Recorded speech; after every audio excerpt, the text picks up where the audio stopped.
You don't have to. You don't have to. If you don't have to, I don't have to. But I do have to throw this back in there again.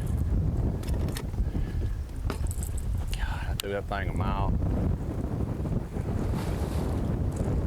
And he hung up out around that first stump. I'm like, Did he come loose? I'm watching me like, Go ahead and tell you. A 7 up in there gonna be trouble.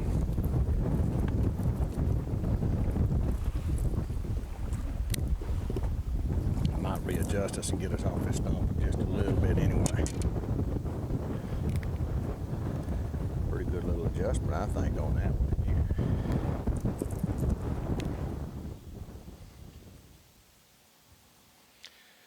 So, Dave, we know how good these fishermen are, but there's so much that goes into landing a bass, especially at Lake Fork where you have the standing timber.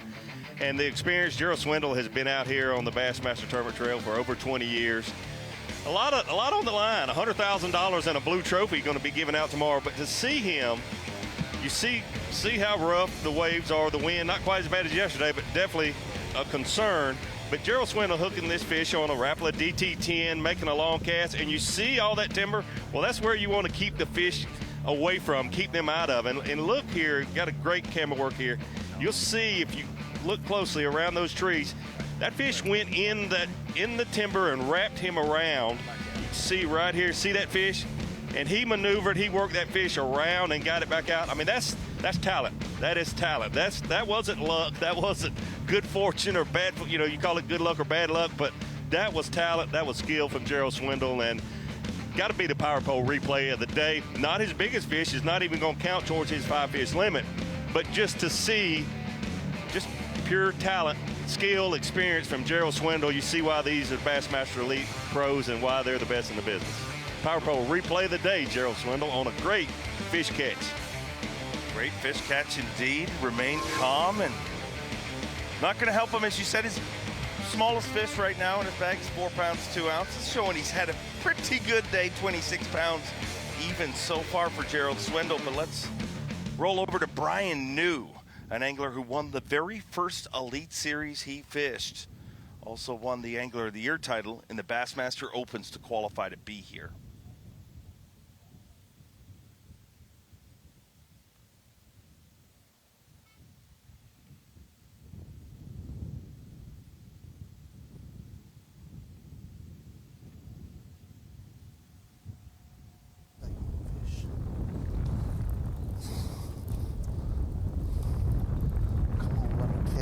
Please.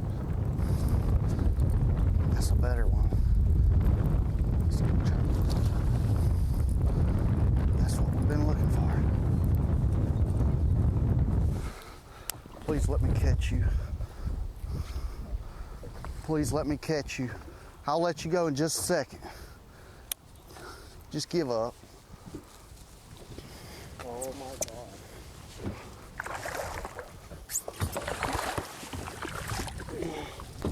I caught you. I caught you.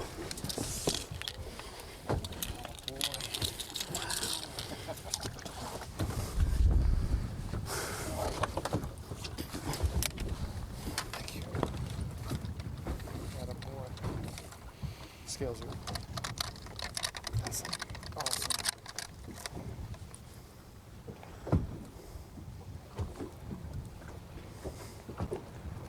5 pounds, 14 ounces.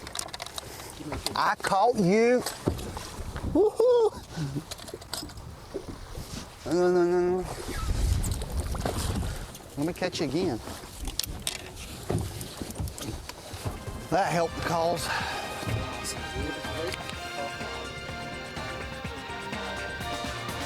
5 pounds, 14 ounces?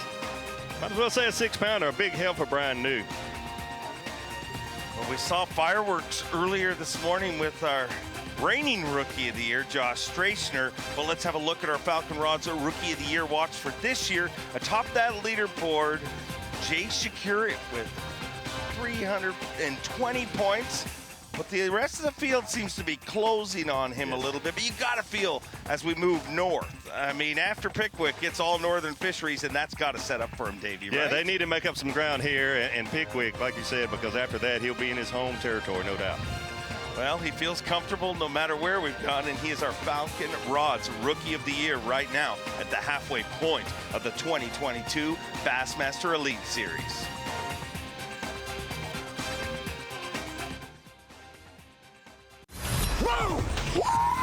Look at the size of that bass! Live coverage of the Sims Bassmaster Elite at Lake Fork is sponsored by Skeeter.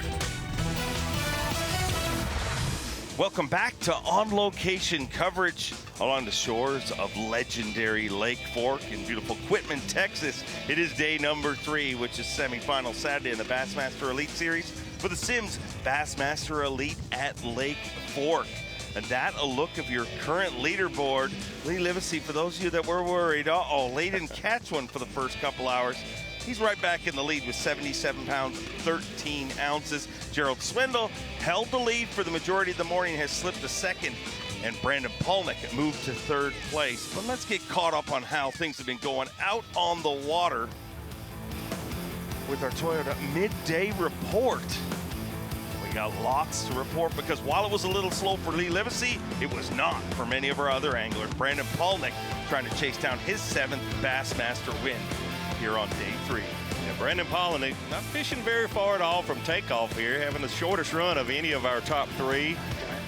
Mixing it up, fishing offshore, mixing it up with a lot of different baits. You see here, using a spoon, some using a crankbait.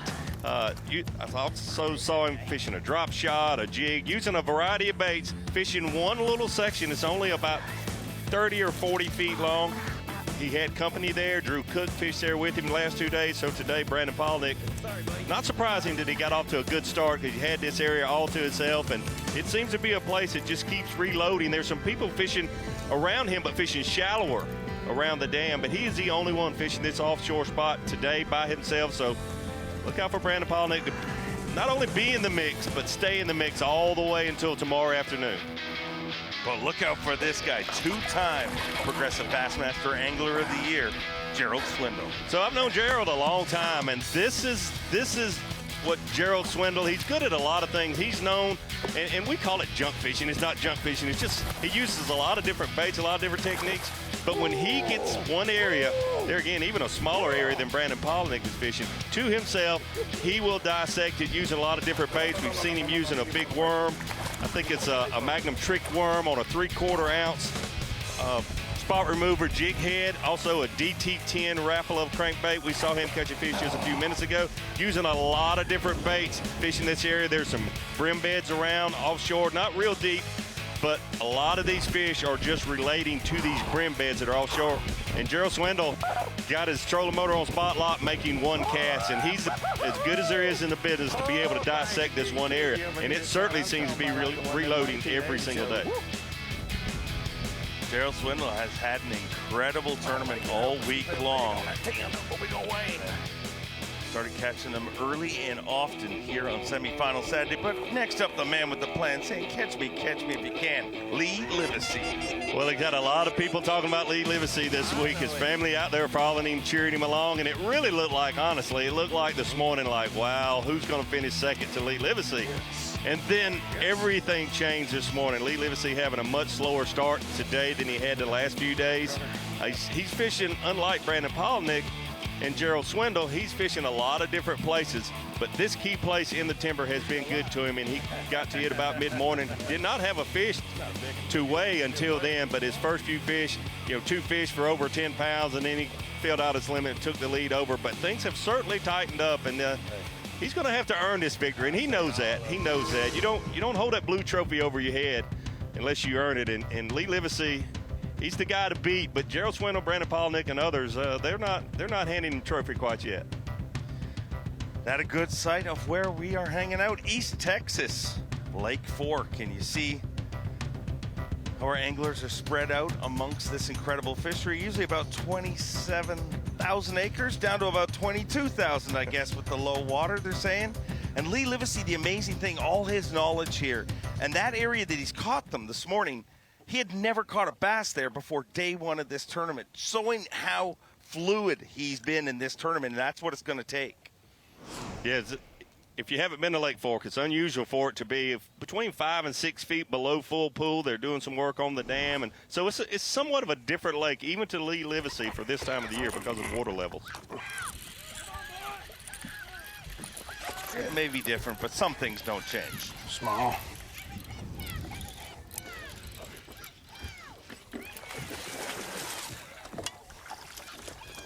All right. Things are good when you call that a small one, Dave Mercer. Decent jig fisherman. That's going to make you feel better, ain't it?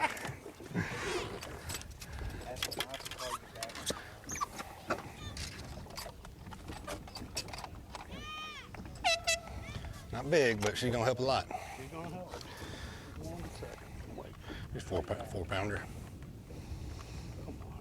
She's in that other tree. All right, here's 0. Just sitting around each tree, I think. 4, 4.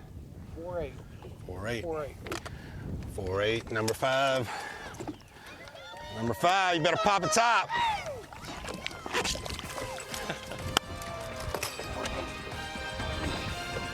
Lee Livesey having a good time, finally fills out his limit and pads his lead a little more. Lots more to come, and it's just going to get a little more rowdy with Lee Livesey.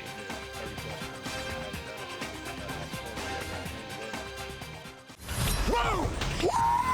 Look at the size of that bass! You're watching a Fox Sports presentation of B.A.S.S.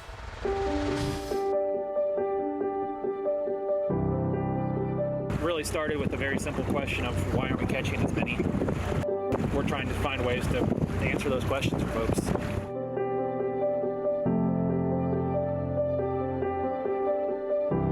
We started in June of 2020, actually. We started tagging these fish. First go around, we put tags in just over 20 bass and followed them over the course of the year, all back in Birch Creek. Some of them, like one of these up here, was on the same 3 stumps up there for almost 5 months, and it finally just moved 2 weeks ago. So it's getting boats going over it constantly, being fished for constantly. They're not leaving these areas. They just, at times, I think they are incredibly educated. They get accustomed to these sounds, and they are a lot tougher to catch.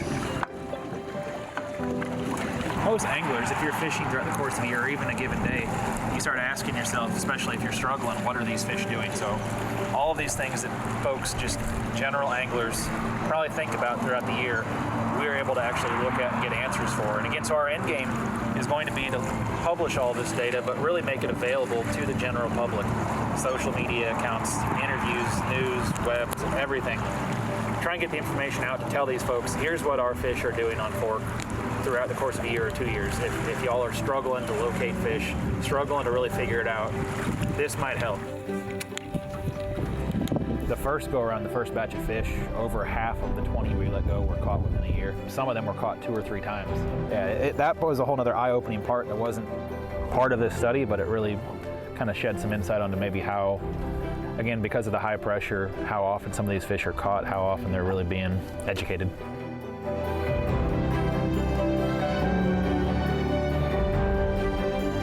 Wood County and Lake Fork, what an incredible place. And this whole community, every business, every resort, every restaurant is here for one reason, and that's an incredible body of water, and it's so good because of what Texas Parks and Wildlife does. And that's why we're doing a little bit of a different way in this time around. Obviously, have judges on the water. With the slot limit, there is no way to have a tournament. And the whole 15 years ago when they did the first TTBC, they just wanted to have an event here on Lake Fork, and there's only one way to do it, the way I'm on the water, and that's what's allowing us to do it here this week, once again on the Bassmaster Elite Series. I was always doing it on the Bassmaster Elite Series, 6-time Bassmaster winner, Brandon Polinick. That's exactly what it looked like when I caught 28 pounds yesterday. Oh yeah. There we go, got one of them.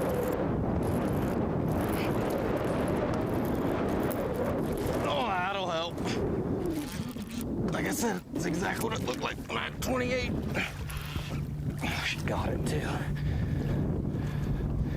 You stay on there. You stay on there. Yes, sir.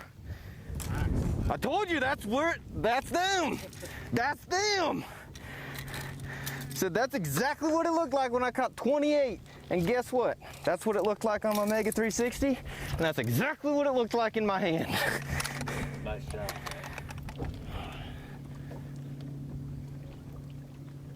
Six, six. 6'6". Yeah. Almost a 6.5 pounder. Lake Fork Butte.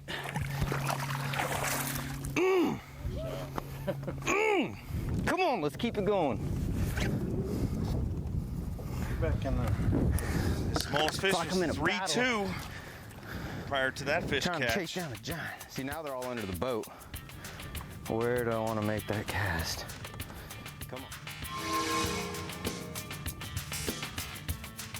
Well, Lee Livesey's fans may have air horns and all kinds of celebrations going on. Brandon Palnick a little quieter over there, but not quieter on the leaderboard because he just took the lead away from Lee Livesey.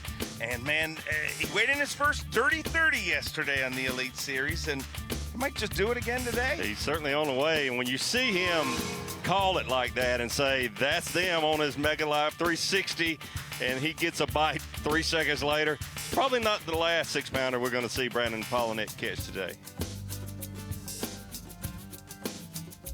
Let's go over and join a guy we haven't seen on Bass Live for a little while, a former Classic qualifier just 2 weeks after his wedding, Derek Hudnall. Shoot. Dang it. 3-1 or a 3-2 that he's got to shake off. We'll get him. That was a stinking 4.5 I just dropped.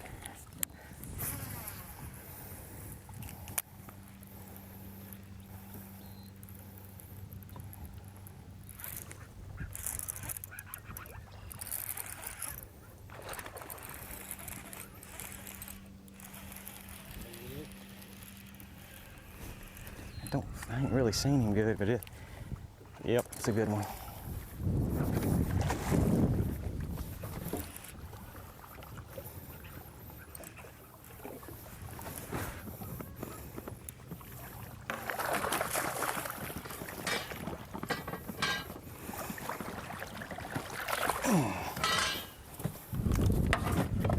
Woo!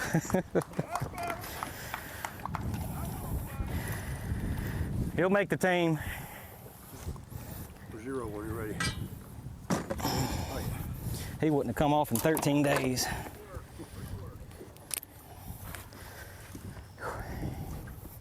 Good.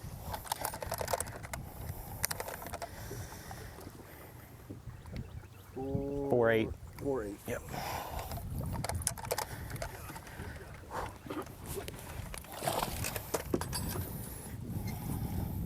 Solid fish there for Derek. Fishing a little shallower than Brandon Palnick and I've caught so many of Lee these things. Livesey and Gerald. Looks like he caught that fish on a vibrating jig. We haven't seen a lot of that, although Cliff Prince, day one leader, caught some of his fish on a vibrating jig.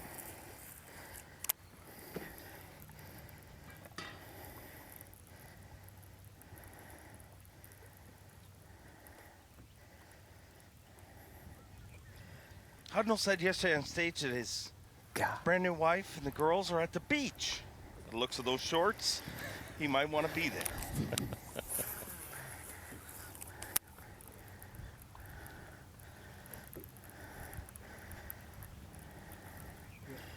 Just joining us, there's still a little bit of a shad spawn. Typically happens about this time of year, but we're on the tail end of it. But some of the anglers, I mentioned it earlier, Cliff Prince, day one leader, and it looks like Derek There's that one pack still of big ones. taking advantage of some of those fish being shallow, chasing those shad, threadfin shad. Say, sir? I'm sure.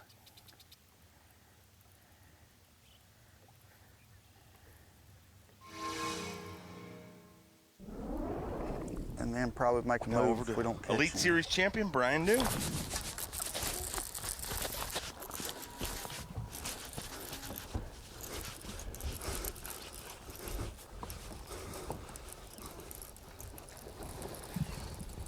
Might sit here. Might sit here a little bit more.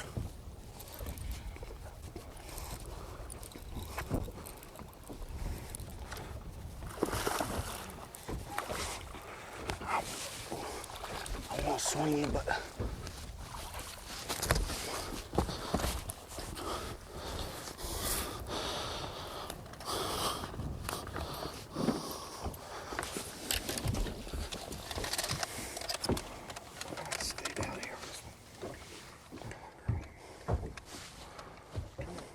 scales. Watch your leg. Don't get that treble hook in.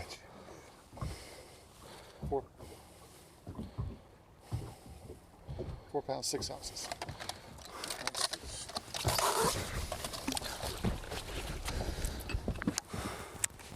Pound, 6 ounces there for Brian New. It's amazing how one bite can change everything. He was just saying we're probably about to leave this area, and you get that bite. Sometimes it's a blessing. Sometimes, you know, you wish it could be like a lost leader. Might not catch another one, but the last 2 fish he's caught there is with a 6-pounder and that one 4+ pounds. So definitely the right size fish there for Brian New. It's a long weekend back in Canada. May 2-4, Victoria Day. Chris Johnson, unfortunately, not there to enjoy the May 2-4. Instead, here on Lake Fork, but I'm sure he's happy to be here. I'm sure he is. The way he's been catching fish this week, I'm sure he is. Little guy. I don't think he's gonna help. Sorry? I said, I don't think he's gonna help. We can weigh him, but.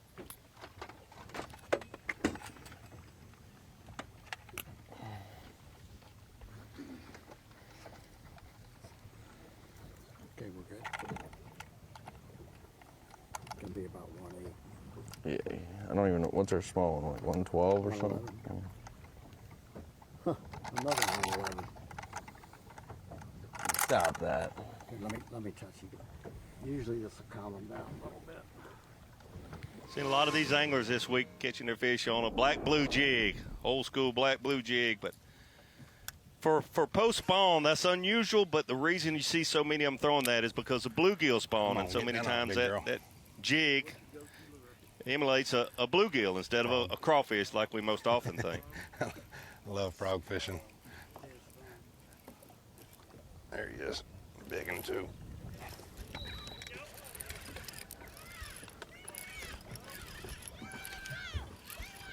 Stay out of that tree.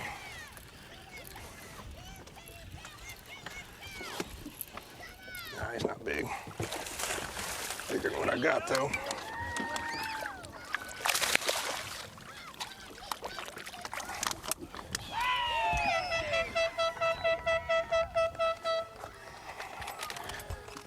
Bigger than what I got. He's just not a lot bigger. Not what we needed. When he ate it, I thought it was a big one. She stopped it. Them hooks will get him. Could have boat flipped that one. Oh man, sorry, big girl. Stay alive. All right. For her. Yeah, she's all right. 3-pounder. 3-1. 3-1. 3-1. 300 DD. 3-1. Golly. She was a mean little sucker. Whooped my butt. That little kid is awesome. That wasn't the one that was supposed to eat it.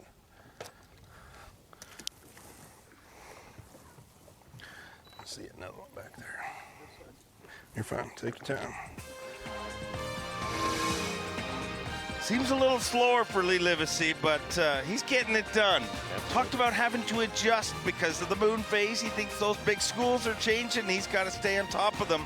But look at the top of him. He's on top of the leaderboard once again after all those fish got into Bass Track. 82 pounds, 14 ounces. Lee Livesey trying to do something so rare and go back-to-back on his home lake. How's he getting it done? Let's have a listen to him say it. Bass Pro Shops top lures. Hey everybody, we just weighed in day 2 on Lake Fork, the Bassmaster Elite Series tournament. We're in first place. We had a good day. We weighed 28.10. You know, it wasn't easy, and you know, I looked a lot afterwards, never found a fresh group. You know, we got 2 more days. Guys are catching them behind me. Somebody's going to catch a big monster bag, you know.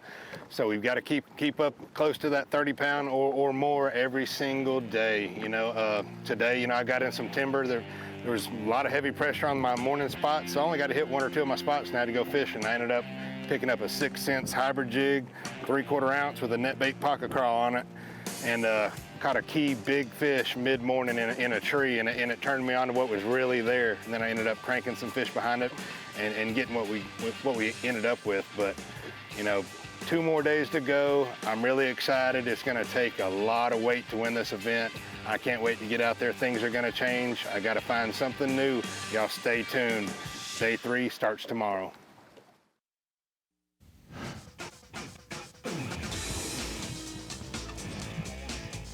Welcome back to our on-location coverage. Happy Saturday, my favorite Saturday, semifinal Saturday.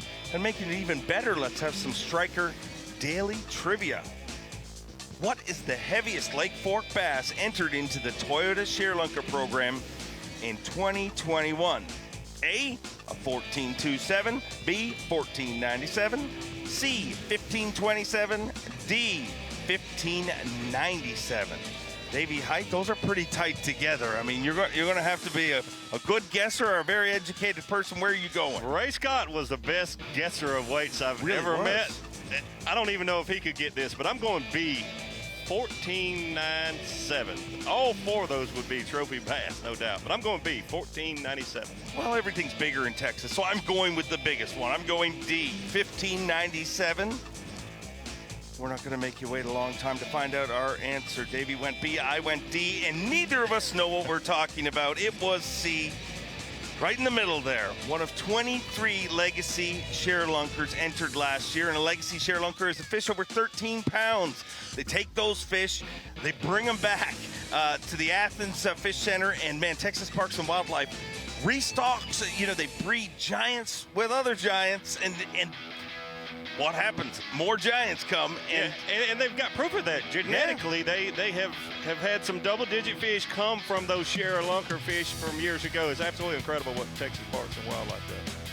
And no better representative of how incredible Texas Parks and Wildlife is than that leaderboard right there. A lot of tournaments, that's how they finish on day 4. It is only halfway through day number 3, and you see how many anglers we have approaching that Century Club. We're going to have a lot of anglers leaving tomorrow with a shot at 100 pounds, which is so rare. I mean, it's something you see just every few years. Yes. And we may have we had 2 just a few years ago or last year. We might have more than that. How many Century belts do you think we'll get this week, Dave? Oh, I think half the top 10 has definitely got a chance tomorrow with only the top 10 fishing. Here's one guy that's certainly planning on weighing in 100 pounds this week. Lee Livesey, hooked up.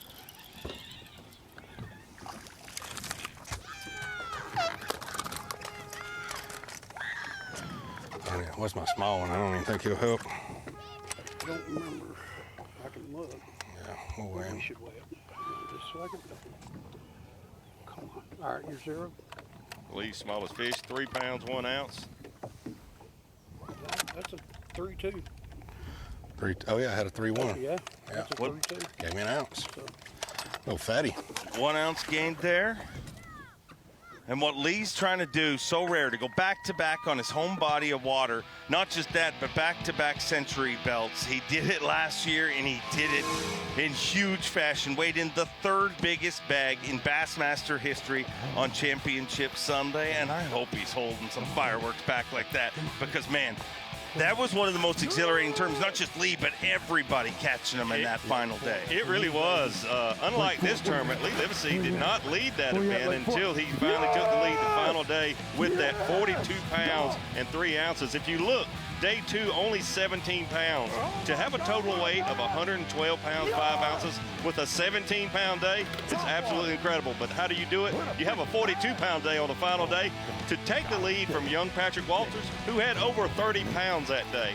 And I saw Patrick do this. You just shake his hand and say, good job, Lee Livesey. I mean, to have a final day like that, man, I'm sure a day that he will never forget. His whole family out there on the water with him and at the weigh-in to see Livesey hold that blue trophy over his head here on his home water. Nothing like it. An incredible finish. That was his 2nd Bassmaster win. He's now got 3 of them and has his eye on win number 4. But that guy right there, David Mullins, having an incredible season again this year. And he's in the mix with Progressive Bassmaster Angler of the Year race.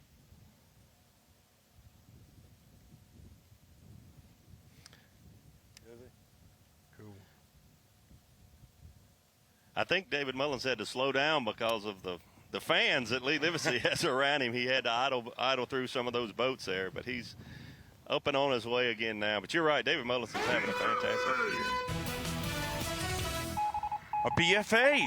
Skeeter Boats, big fish alert. Gussie, Jeff Gustafson celebrating the May 2-4 in a big way with an 8-9. Phoenix Boats Big Bass of the day so far. Not going to take over the Phoenix Boats Big Bass of the tournament, which was an 8-10 held by Gary Klaus. So close. Gary Klaus coming in with that 8-pound, 10-ounce fish on day one. So I got to ask you this. Do you think the VMC Monster Bag has already been weighed in here this week, or do you think we'll have something bigger than 32.5 from day one? I'm saying yeah. I'm saying we're going to see some. There's a lot changing. I mean, watching at home, you don't feel what we're feeling right now. Behind us, there is definite weather moving through here, and that's going to change things for some for the better and some for worse. But I think we will see some fireworks in Championship Sunday. Totally agree. And maybe even today that could get beaten. I mean, there's a lot of fishing time. Weather's supposed to change a lot. It's been windy and in the 90s, low to mid-90s all week. And tomorrow, it's supposed to be that today also, but tomorrow only high in the 70s. North wind, it's been a south-southwest wind all week. And that change in wind direction is going to be interesting how it affects these fish also. A little bit left of that. Lee was talking about moving. He said the big groups of schools break up with this moon phase, and he said they'll get back together. But right now he feels like they're transitioning, and I got some information from his camera guy. That's kind of why they're moving around a little bit and doing what they're doing. So, I mean, he may be preparing for tomorrow. And he said that at the end of the way, and he said, I need to find another big group of fish. And that's not easy to do, even for someone who knows the lake as well as he does, to find those big groups of big fish. That's smart. Keep in mind, because, you know, as you've seen, those 3-pounders, yeah, you're glad to catch them to fill your limit and that sort of thing. Least smallest fish is a 3-1, but usually can't stand it. You need to weigh in those 4, 5, and 6-pounders to have a chance to win here. They're out there where I caught them at first now.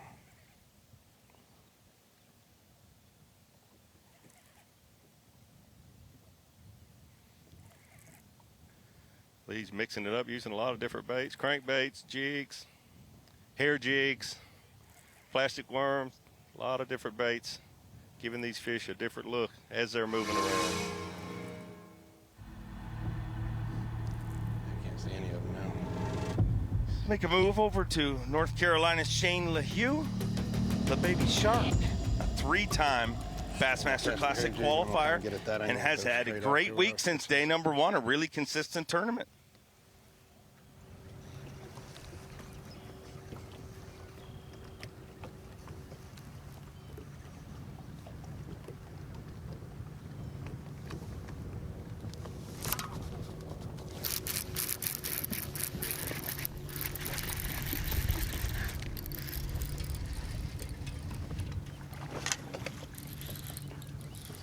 You just ain't biting the top water.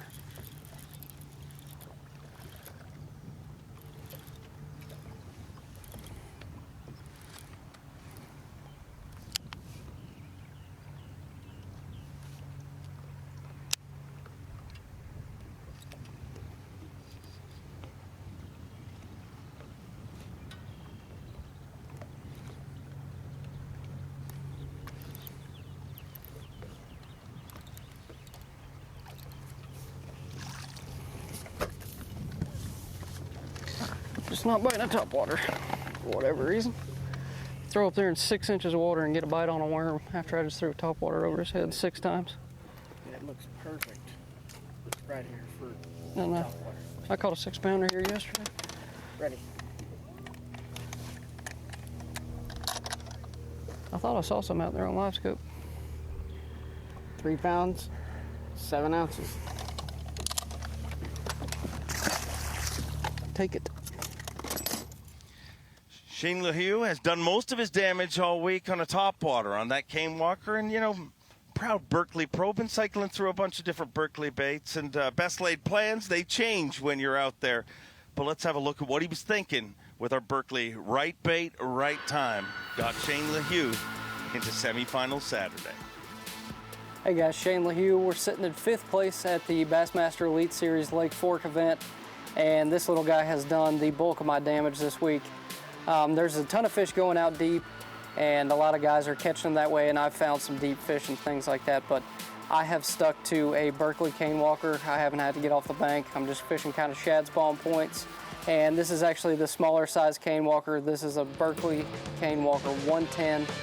I've got that on 40-pound braid, and I'm actually throwing a 15-pound mono leader, Berkeley big game. And the reason for that is just letting them get the bait a little more. I'm not worried about them seeing the braid or anything like that. I feel like a lot of the fish are slapping at it, and that mono helps me catch a few more of those fish that are just kind of coming up and slapping at the bait. So I'm excited to go out tomorrow, hopefully make the top 10 and fish championship Sunday. Yes, the U.S. Department of Veterans Affairs is observing Mental Health Month. That's this month, and they've got a program, a campaign called Veterans Know, and it features veterans from all different sorts of backgrounds, different sorts of situations, experiences, and the point is to share their military experience with other veterans and connect to know that help is possible. There is a pathway to better mental health, and your supporters, your veterans, all their friends can listen to them share those stories about their mental health journeys at maketheconnection.net. Definitely, we encourage you to check that out, especially during this Mental Health Month. And there's a look at the surroundings here of this incredible fishery. Lake Fork, the Sims Bassmaster Elite at Lake Fork. We are getting closer and closer to the halfway point of fishing on day number 3, the all-important day number 3. We're going to take it from 47 anglers out there now down to 10 for Championship Sunday. Lee Livesey started the day with the lead. He was second place after day 1. Had a long dry spell to start his day today, but recovered in fine fashion and back to another good lead, about matching the one he started with today. Paulinick, Swindle, his closest pursuers right there, and all the rest. And I don't know, I guess it's not outside the realm of possibility. He could hit the century mark today, right? I mean, honestly. not likely, Hey, but I mean, it's not like we haven't seen Lee Livesey catch 42 pounds in a day of competition. If he catches 39, like Such was saying, 100 pounds after 3 days, that's a good job well done. It's been done here. I think so. It's been done here. Yes, it has. Keith Combs, 2014, 110 pounds on the 3-day event. There's a fact. You know what's very strange about this day of fishing is you know you're on a powerful body of water when the rest of the top 10 or 20 needed Lee Livesey to slip. And you would say, I mean, 22.5 is what he officially has right now. And that is a slip on this lake. Yeah. I should have left when I caught that 3-1. After 32 and 28.10, yeah, a little bit. Here comes somebody. I don't know anybody else back there besides Gleason. Surely Gleason ain't leaving. He stayed back there the whole time. How you feeling today, Lee? Feeling good. I just feel like I can't win with what I've been doing. I need to find a new group. That's what I'm getting antsy about. It's not about catching another fish. Now, obviously, I want to catch more big ones, obviously, but I feel like I'm going to find a new group today that hadn't been there. Something's going to show up somewhere.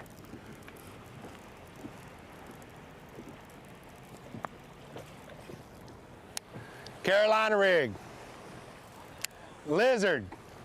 I've been hearing the air horns all morning. I ain't got them. Me too. Small. I'm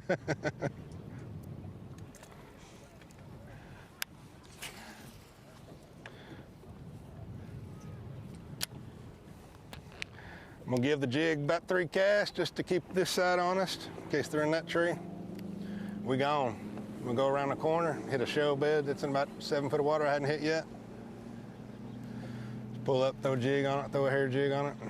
Then we're gonna go looking, just graphing. Fish a couple timber holes that I hadn't fished yet that you can't graph. Might go back over and hit Big Mustang in that shell bed, that brim bed. Then we're gonna go to horseshoe, guide hole, Pax trees, and then probably the back of Little Caney. I might run and check, see if Mueller's on that spot and do a mister, but that's the game plan. That is the game plan.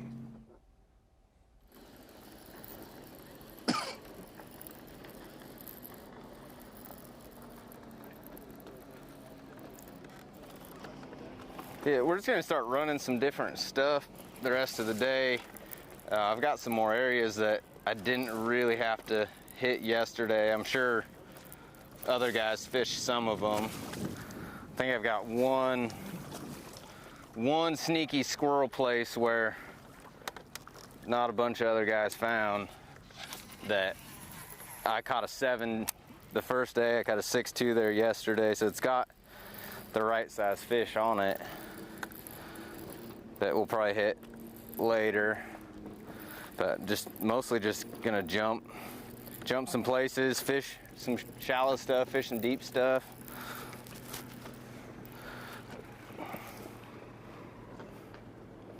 Right now, you just never know where you're gonna catch a 10. They're kind of spread out at all different depths.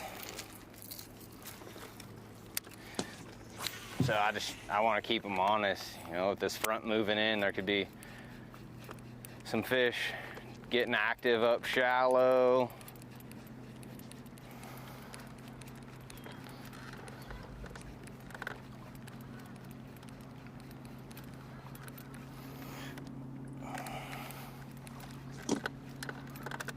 Hot shake, repeat. When it feels funny, crack down on it.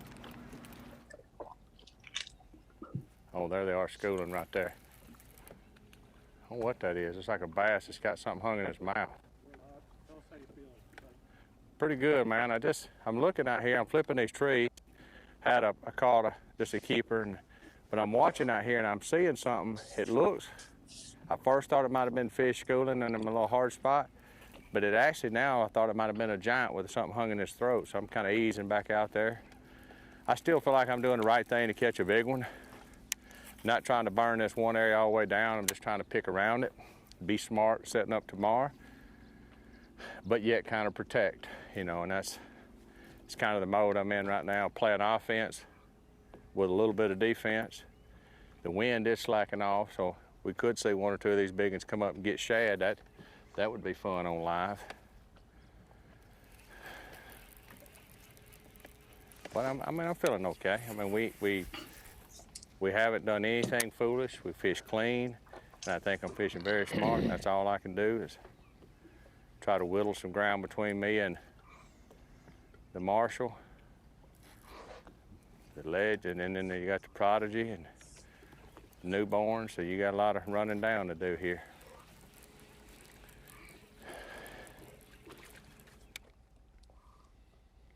Gerald Swindle, a fantastic morning here. Certainly has his eyes on a victory, would be his first Elite Series victory. And a lot of other great stories working out here. Welcome to the Bassmaster Studios, sponsored by Marathon. I'm Tommy Sanders here with Ronnie Moore and Mike Sukon. Ronnie Moore, I know you're looking at a lot of stuff. We've had no time for the screen of knowledge today. The catching has been so hot and heavy. Yeah, it really has. And we know that every single day this morning portion has been huge. But on the other 2 days, it's been a lot of wind. A lot less wind this morning. We saw a lot of guys jump out with a big flurry real quick. The afternoon is what I'm looking forward to, though, because we've caught numbers in the morning, but we've seen the absolute biggest fish of the week come in the last 2 or 3 hours of the day. So which one of our leaders will catch a key fish in the final hour or two of the day? That'll be the one that probably is the leader or a good shot at leading. Yeah, late yesterday afternoon, Chad Pipkins came with an 8-pound, 11-ounce. Leads our Phoenix Boats Big Bass. We had an 8-10 on day one, and now Jeff Gustafson just caught an 8-9. He's jumped up from 40th place to knocking on the door to get in the top 10 fish final day, which is just amazing. Boy, a lot of opportunities to move up out there. And Mark Zona, we just looked at the water out there. I don't know if the wind has topped out for today and everything's changing around in anticipation of the storm front moving in, so we'll get some gust front wind much later in the day. But I don't want to put the cart before the horse, but our FS1 audience will be joining us tomorrow with temperatures. As you said, a huge shift in temperatures. Is there going to be a huge shift in the fishing? Yeah, that's a pretty darn good front coming in when you're only going to have a high between 65 and 70 when it's been in the 90s all week. And I think it's going to be interesting to watch the rest of today. Ronnie really nailed it right there. There has been a lot of big ones caught late in the day on days 1 and 2, except for Lee Livesey. And you're starting to hear a lot of our leaders, Polinick, Gerald Swindle, and Lee Livesey, transitioning from their primary areas that they have caught them this morning. And the best way to put it with Livesey, the 2 areas that he has throttled the first 2 days of this tournament, it seems like it's running a little bit dry. It's hard to say that 22 pounds and a quarter is a bad day, but it's been a grimy day so far for Lee Livesey when he predicted that from noon until our weigh-in with Dave Mercer should be the best time of day, days 1 and 2. That has not happened for Livesey the last 2 days. It's all been early. He needs to find that other nugget today. Well, we'll be on him all the rest of this day for sure. And Ronnie, I think we've got a window here. We can slip in and go to the screen of knowledge. Let's do so. While we're in studio, I wanted to keep it at the screen of knowledge and talk a little bit about fantasy fishing. And for those who haven't played,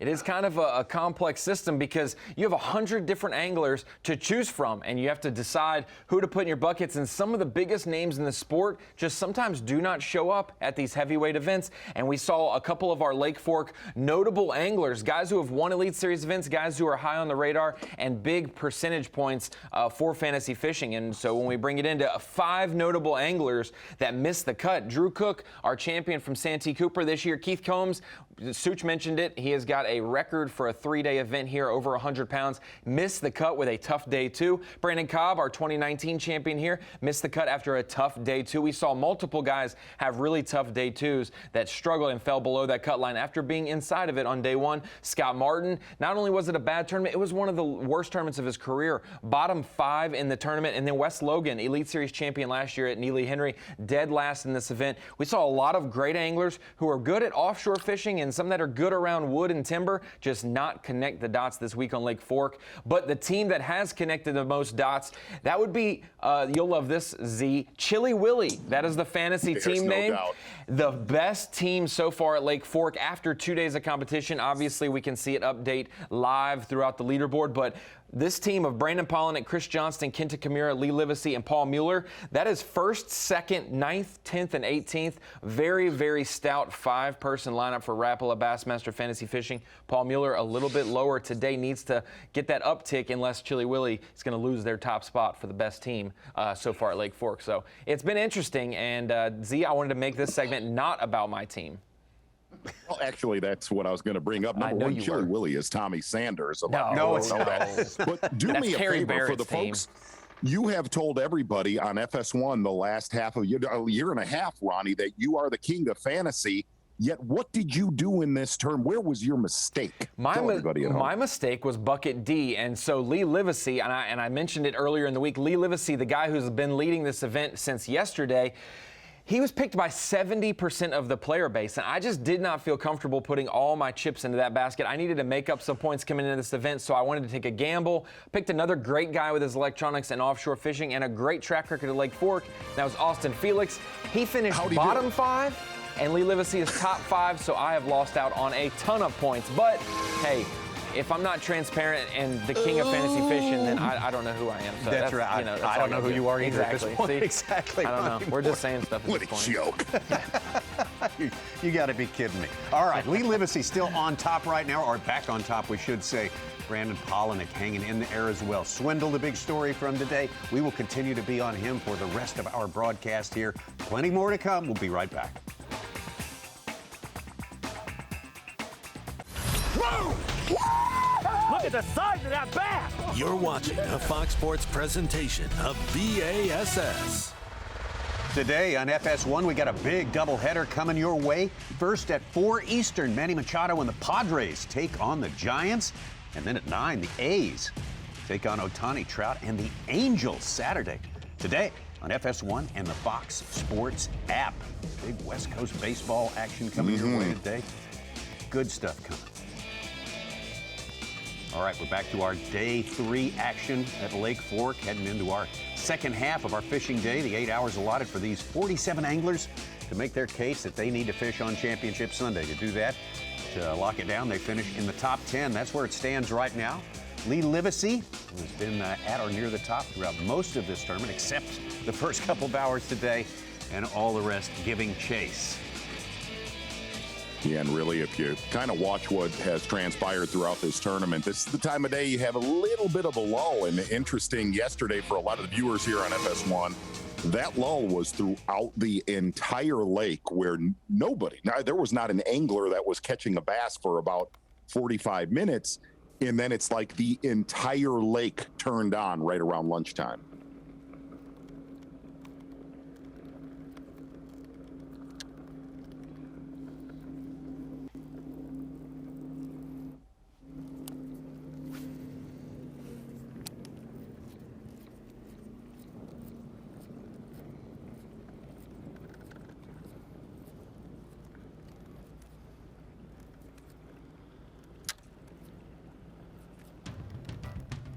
started the day with cameras in the boats with our top 10 anglers today. One of those anglers is Connecticut's Paul Mueller, two-time winner on the Bassmaster Elite Series, won at Lake Lanier, also down in Florida, St. John's River. See how he's feeling today.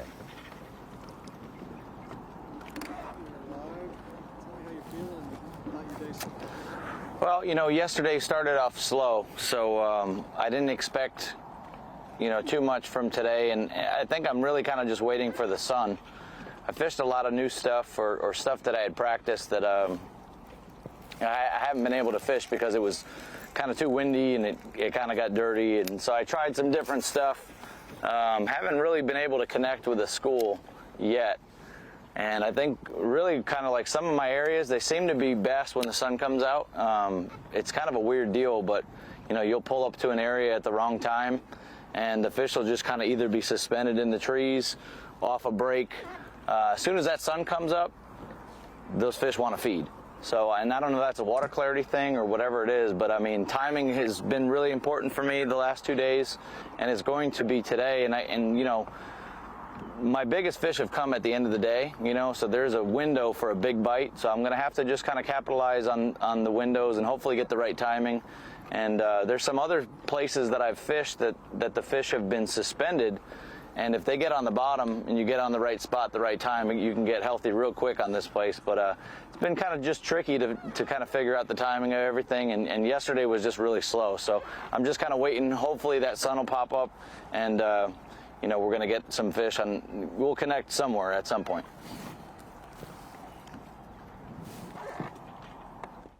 Paul Mueller, like others in our field this week, ascended to the Elite Series through the Bass Nation Championship. In fact, one of his fellow top teners fits that description as well. Yeah, and that word that he used right there, timing, we actually got to hear Lee Livesey talk about it. Obviously, David Mullins, who has been very powerful in this tournament so far. If your timing's a little bit off on these deep spots, it's painful.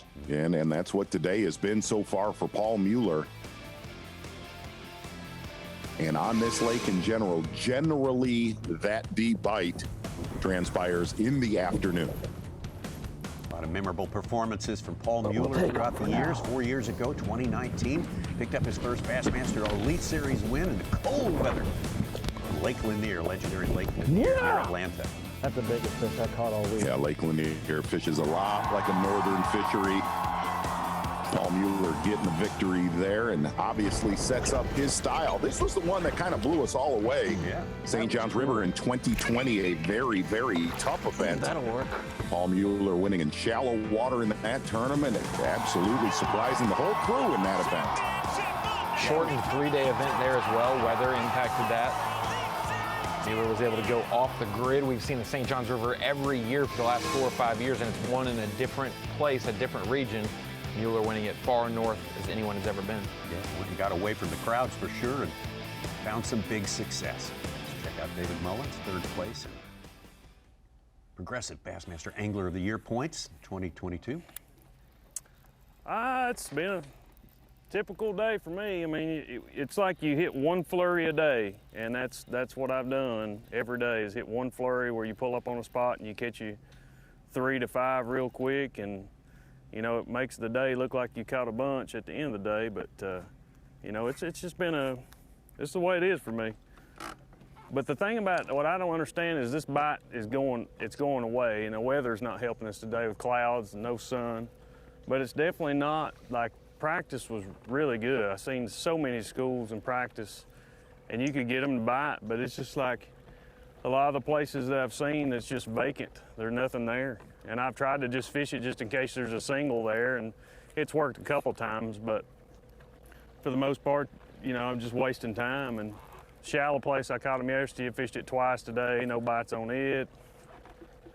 So we're just going to continue just looking for them. You know, I haven't got to fish this today. I know there's a couple here, but that's what it is. Like I said, it's just flurries, man. You fish, and then you catch 3, and they're all big ones, and makes you look good. So that's what we're going to look for, and we're going to keep winding the plug and dragging a worm and hopefully get some bites if we don't break this thing up. David Mullins sketching out the plan to kind of climb back into this thing. He's made himself a part of the conversation in just about every tournament this year. And this was yesterday on day number 2 after a 27 plus pound day on day 1. Kind of felt like this tournament was setting up right in the wheelhouse for David Mullins. And the weird thing that Mullins was just talking about, these offshore areas, obviously spots that Livesey has a little bit with Polinick today, big time with Gerald Swindle, this is the time of year that these offshore spots are supposed to reload by the hour. And it's very, very bizarre. I mean, look, these fish are just getting done spawning, heading out to those offshore haunts, and not reloading like a lot of anglers thought would happen actually during this event. Taking a look at how our anglers are, the 10 that we're with today, are distributed throughout Lake Fork. Let's get out Cliff Prince, our day 1 leader, currently in 10th. Oh man, every day's progressively gotten a little bit slower, but we still got the better part of the day to fish, and weather's let up, you know, so I don't really know what this is going to do to them. I hope the wind picks up a little bit to kind of break up the surface, but we've got 5 for about 14.5 pounds, and we need about 10 more pounds to go with that. So got my work cut out, but keep my head in it and keep going. Cliff Prince, who knocked out 32 pounds and 5 ounces to be our day 1 leader. From out of nowhere, Tommy. We didn't get to see his bass track that day. Bad service, poor service where he was, way up in Little Caney. And each day, like you said, it has gotten worse. That'll work. Yeah, and day number 1 with Cliff Prince, pretty much all of his damage with a square bill crankbait and a bladed jig. And what was funny was a lot of his work, like Lee Livesey, was done very, very early on day number 1, over 25 pounds, fishing shallow around the Little Caney area.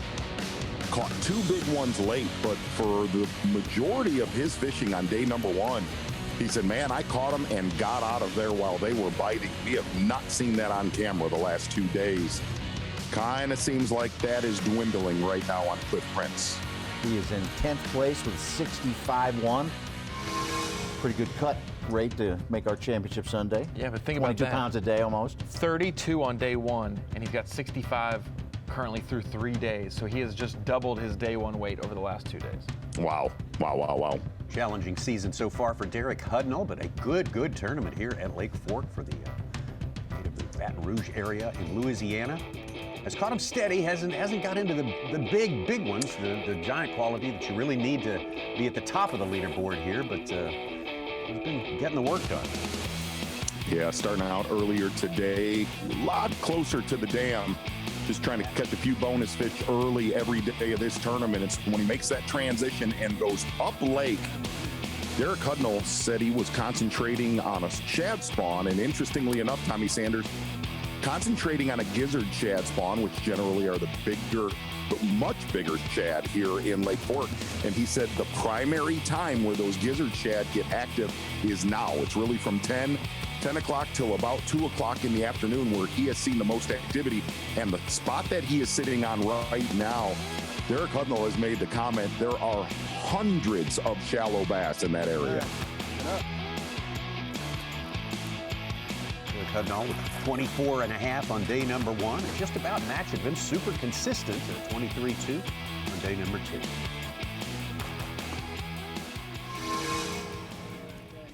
Tell us about your day so far. How you feeling? Hey guys, you know, it's been pretty atypical to the last 2 days. You know, started on the spot I've been starting on. I've been averaging about 2 good bites a day on it, and we got those 2. Ran in here to this shallow flat in the middle of a bunch of timber, and fish are here. We caught a couple of big ones, and looking for one more big bite now. You know, I've got 1 3-pounder in there. That'll, if I can catch another 4 or 5, then that'll give me about what I've been averaging. So you know, these fish in here that I'd found, I mean, they're wolf packs. I mean, they typically about every 45 minutes to an hour, they'll make a loop through here, but these wolf pack of fish that are coming through here are big ones. We got into them a little bit ago, and I lost about a 4.5, and then threw back in there and caught another 4.5. So, you know, it's been pretty typical. It's about right on track. Like I said, need one more good one out of here, and we're going to go fish deep some. So I'm going to give this probably another hour or so, and then we're going to go try to catch one of them overs. You know, but I believe I need another at least 23 or 24 just to kind of keep pace, keep in the top 10, but I got to figure out how to catch a great big one. I don't doubt at all that there's a couple of them swimming around in here. Just a matter of just timing it right. You know, there's a couple little sweet spots that are in this little shallow flat. But those fish, whenever they let the shad get gang back up, and then they wolf pack them. And when they do, it's fast and furious, quick. But just as fast as you can catch one or two of them, they're gone. So we're just gonna try to give one of those sweet stretches, sweet spots, a little break before we go back on. Oh yeah. There'll be lunch bell hitting, Z. We got a couple 5-pounders, Kenneth Kamura, Josh Douglas, Matt Robertson, and we got a Skeeter Boats Big Fish Alert from Carl Jacobson at 6'3". What? All right. That may be the most fabulous delivery of Skeeter Boats BFA I've ever had to do. Absolutely. Yeah. Agree, Ronnie. Agree. Action-packed. Action-packed. Lee Livesey. The favorite, the defending champ, on top right now. Brandon Polnick, Gerald Swindle, and all the rest. Mark Frazier having moved up from outside the top 20. Ditto for Josh Strassner. Tyler Rivette. We got more to come from here at Lake Fork. The Sims Bassmaster Elite at Lake Fork is sponsored by Ranger Boats, Yamaha, Toyota, Berkeley, and by Progressive. Live coverage from Lake Fork continues here. Day number 3 action. We have our field of 47 gunning for 10 spots in the final tomorrow. Championship Sunday. Man, oh man, we have had wins for this place has been blown to a froth over the first couple of days, but things are just kind of laying down now in anticipation of heavy weather coming in later today. Lee Livesey, the local favorite, the guide here at Lake Fork, who is the defending champion as well, has lost his lead, stayed out of it for a long time, and climbed his way all the way back up the ladder from outside the top 10, and he's back on top now.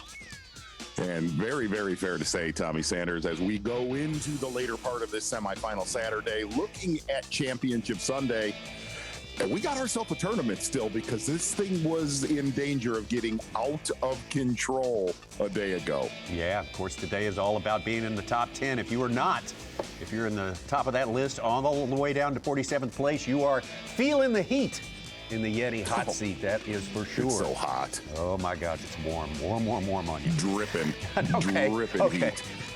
What? That's good. No, that's good. That's good. But that will all be decided. Weigh-in time later today. A lot of anxious folks with everyone who showed up here in East Texas would like one more day of fishing on Lake Fork. Who wouldn't? Let's take time now for our Yamaha Midday Report. If you're just checking in, kind of taking the temperature of the Elite Series on this third day, here we go.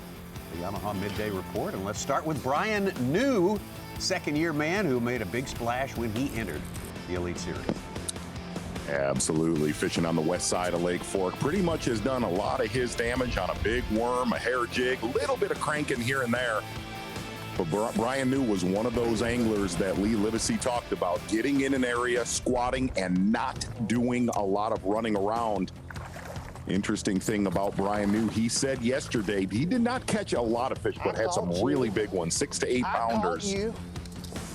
Brian New's going to need a few of those fish to show up today, but that area right there, one of the most popular offshore areas on Lake Fork. Brian New with a great tournament so far. Big story throughout this morning is Gerald Swindle. Started the day a few positions back, but boy, he went to work and got some results. Yeah, absolutely. Went on a big-time flurry, and that's what we've heard with a lot of top anglers in your top 10. Boy, it looks a lot better on paper. You think that these guys are catching 100 to 200 fish. That is not the case. Quality has been there all week for your leaders. Gerald Swindle fishing up in Big Caney. A little bitty rise, a hard spot in 8 to 12 feet of water. A lot of bluegill spawning around that hard base of that hump. A lot of his work done with a big Zoom Magnum trick worm, 3/4 ounce spot sticker jig head. Swindle has definitely kept himself in this game. A lot calmer in that area today, almost dead flat calm now, but where Gerald Swindle did his damage this morning, he has gotten out of that area, setting himself up for Championship Sunday. Boy, it could be the biggest Elite Series week of all for Gerald Swindle. All his labors, all his great accomplishments through the years, still lacking that Elite Series victory. Many people pulling for Gerald to pull it off. Brandon Polinick, he has done a lot in the world of bass fishing as well, and he got off to a good start today. Yeah, and the weird thing about Polinick, catching 30 pounds yesterday in this very, very small area where there was a lot of company, not a lot of company with him, but just a good angler fishing right there, Drew Cook.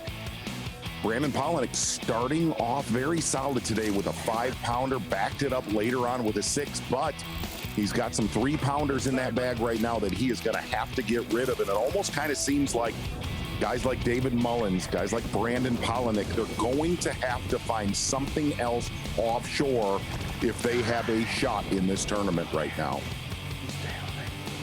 For Polinick, he got his dirty 30, a 30-pound limit. He's caught a lot of big bags, a lot of wins over his career, never done that. He could break the century mark this week, could get another elite title and do the dirty 30 all in 1 week. 32-11 yesterday. That was pretty impressive. Dirty 30s. Dirty. How about Lee Really Livesey? is, Ronnie. Let's take a look at Lee Livesey right here. Very slow morning for Lee Livesey. Didn't get things started for a couple of hours. His first spot where he did a lot of damage on day 1, lost 1 bass. Well, the area that he throttled him yesterday finally started to fire at about 9:15. Most of his damage today on a jig, and if you notice, it's been a bait rotation each day right now with Lee Livesey. That little flurry right there, and that's been the theme of today. Little 45-minute windows where they start feeding. Lee Livesey still in the driver's seat, been chipped away a little bit. You just kind of feel like, I said it earlier, it is a time bomb with Lee Livesey before he connects again. He is the That is your hottest angler Yamaha on Midday tour. Report. He's looking for his 4th victory in the last 20 bass entries. Boy, that's Yeah, This is a 50 year and bass a year and a tournament. half. A year and a half Rich. since Chickamauga in the fall. Right. And we mentioned it coming into the event. Lee Livesey started this tournament 71st in points, having a tough year on the elites. He won the Open at Ross Barnett last week, Such, like you said. So he didn't have to worry about making the Classic. He did that through the Opens. He can fish free. With him being in the top spot right now, he's up to 42nd place in points. Could double qualify and get another angler in the Classic if he does so. If he were to win, he's on pace like Jason Christie, 1 victory every 12.5 entries. Huh?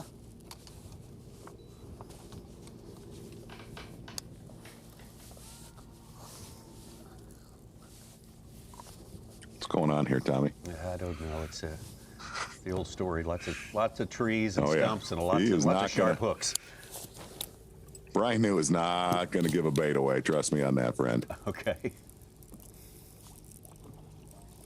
No world. I got it somehow. That was weird.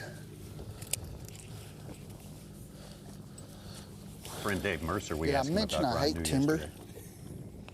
Kind of described him as someone who's manic, but in a really good way. Yeah, but he described it in a so really- much it was nervous kind of like energy. he described it in a really mean way, but in a positive way, and complimenting him, but then it was still kind of, you know. He does have energy. Dude. Oh, yeah. He's very vocal out of these events. He's not scared to come from behind the entire event. And really, that's become the theme of his career, you know?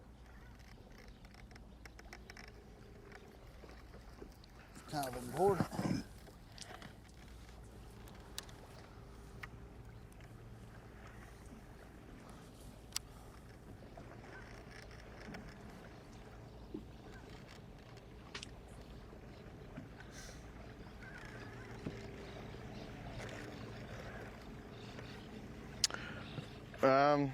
Got 3 good ones so far. I just lost a giant on a stupid big glide bait. So I'm just checking a couple deep spots right now. I'm not really marking many, but I'm kind of resting where I caught my 3 good ones this morning. I'm gonna go back there for maybe 2 hours this afternoon. I'm gonna try one more spot where I caught a big one on a glide in practice, and then maybe flip a little wood for a couple hours, and need 2 good bites now. I just had one. It was probably about a 7-pounder. Kind of makes me a little bit sick, but not much I could do.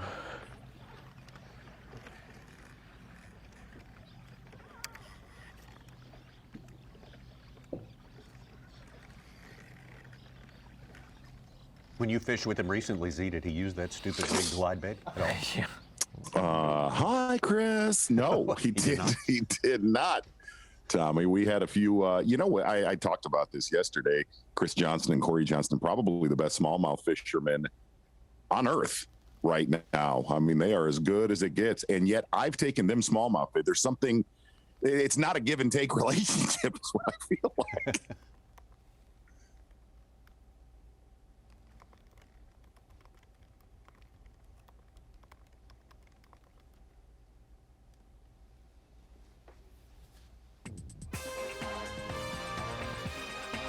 We are going to turn our attentions to some striker daily trivia right now. Yeah. Much of our striker trivia this week and all week long appropriately has to do with the legacy of the great Ray Scott, whom we lost earlier this month. Ray Scott played quarterback on his youth team ahead of which future NFL Hall of Famer. Now, here, that's wow. What a wow. Okay. Some interesting Could it be Bart facts behind Starr, it. Norm Van Striker Brocklin, Daily Trivia. Otto Graham, or Y.A. Tittle. That's a good one, Such. I did not know that. That is very, very interesting. Think about growing up in Alabama. Who would he have played ahead of? Daily Trivia, the answer when we return.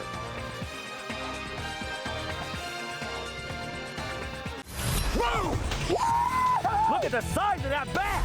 Live coverage of the Sims Bassmaster Elite at Lake Fork is sponsored by Skeeter. Now, all of you here have been waiting for about 3 months to find out the destination. We are right now at 12,000 feet. I hope you brought a lot of long string. And the envelope, I'll open it now. And in here we have the destination. I know all of you have been waiting. You're headed for Lake Mead. Next stop, Las Vegas. You talk about thinking outside the box. That was Ray Scott's, one of his really first big experiments right there. The Bassmaster Classic, he knew it had to go big or not happen, and he did something to get it the maximum amount of attention. I mean, you couldn't do it in the day, in this day of internet and stuff like that, but wow, if someone could, I wonder if anyone's ever going to come up with an outrageous an idea as that for a Bassmaster Classic.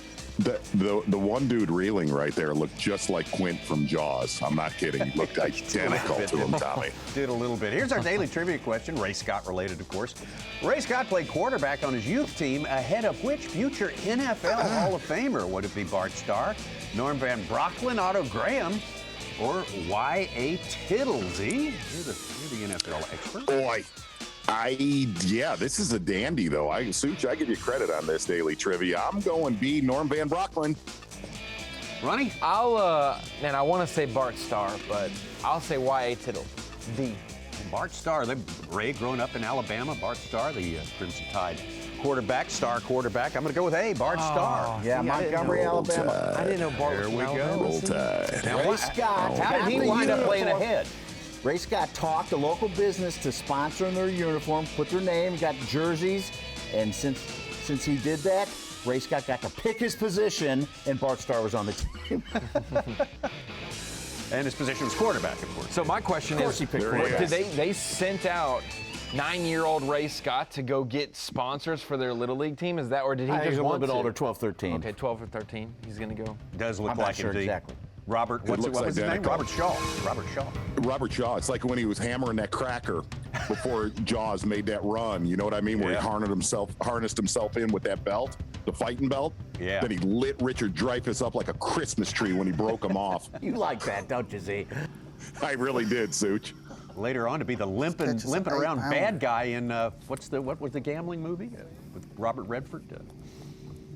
Oh my God. The Sting. The Sting. Exactly. Robert Yeah, Shaw. he was the foil, the mark, the big mark.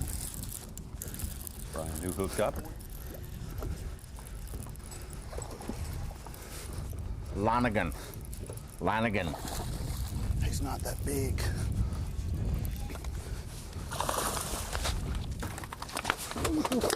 Ooh.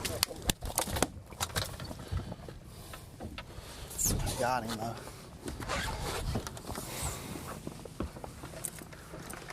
Scales is your dashboard. 4 pounds, 4 ounces. That helps.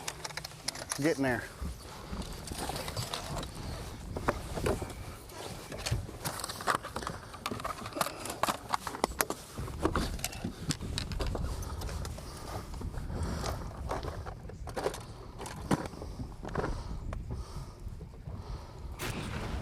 Lot of work with a hair jig, Brian knew this week, and a lot lighter winds now compared to the last 2 days, and that sun should really help that deep bite total the rest when you of get today. 4.4. It's a pound 3. 21.13. Was it 2010?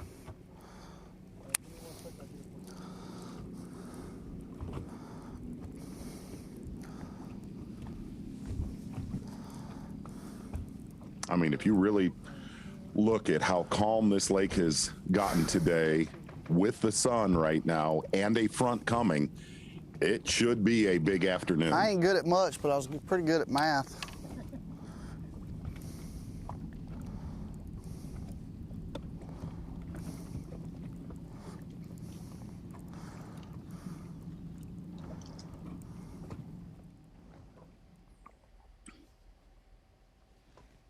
Take this opportunity. We got to visit with him and Dave handling the show a little earlier there from on site, on location, the great Davey Height. And boy, the wind has laid down. The landscape looks different. When is the fishing going to fire up? Because we know that's coming.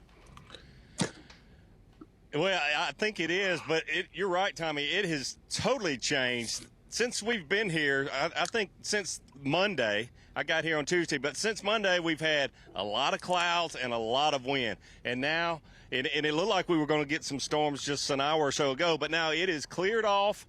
Almost bluebird skies, a few clouds in the distance, and bright sun. I really think, and we're not just trying to create drama and create more fish catches, I really think this afternoon, the last hour or so will be really good. We've heard several anglers, including Livesey, who has so much experience here, saying the afternoon bite will be the best. I think the clouds and the winds has kind of changed things up, but this afternoon I look to see that happen the last hour or so, see some big fish being brought to the scales.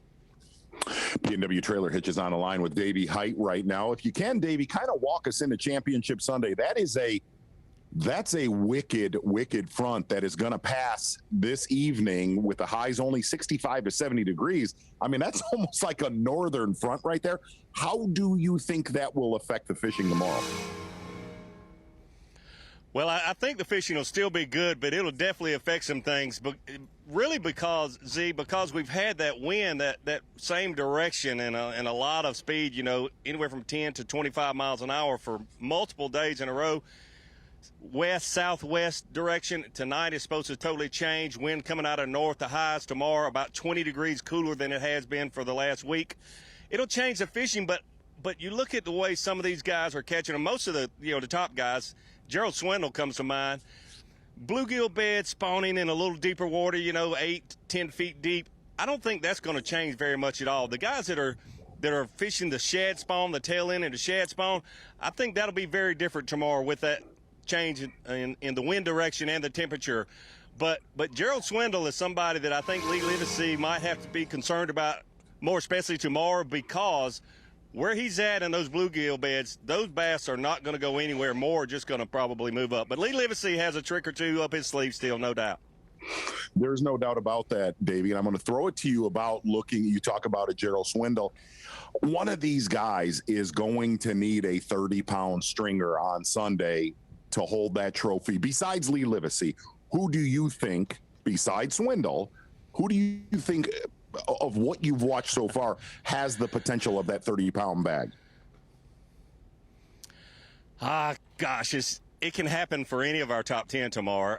And Swindle is probably the first one that came to mind. But since you took him out of the equation, Brian New's a guy that is just not catching a lot of fish, but he's catching the right size fish. But it really could happen with any of them. But I guess if not Lee Livesey, if not Gerald Swindle, Brian New is someone to watch out for.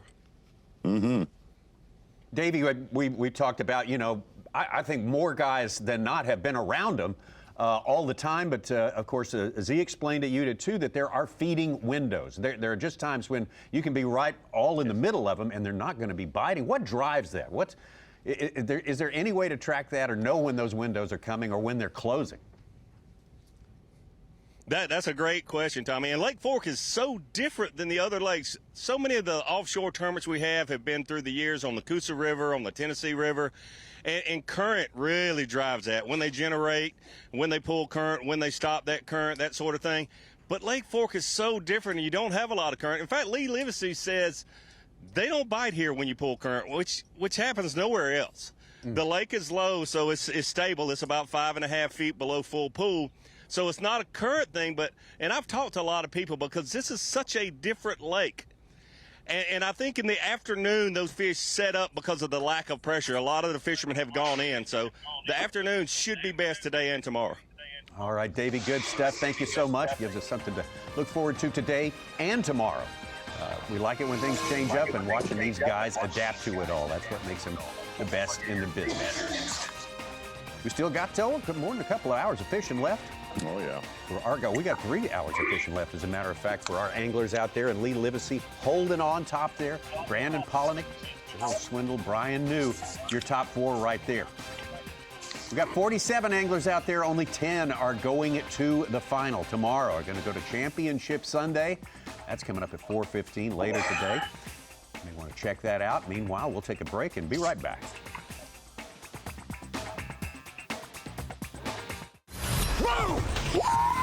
Look at the size of that bass! Live coverage of the Simms Bassmaster Elite at Lake Fork is sponsored by Skeeter. Great day of sports, Lone Star style here on FS1 today. It's been our pleasure so far, and we got a little bit more left to go on our coverage, our live coverage of Day 3, the Bassmaster Elite Series, the Simms Elite here at Lake Fork in Texas. And there it is, that playing field, that incredible body of water that, as you say, Mark Zona, takes the pressure and keeps kicking them out. Absolutely right, Tommy Sanders. Lakes gets a throttling and absolutely gives it back. And I get on the water right now with Derek Hudnall. Very solid day so far, just under 20 pounds.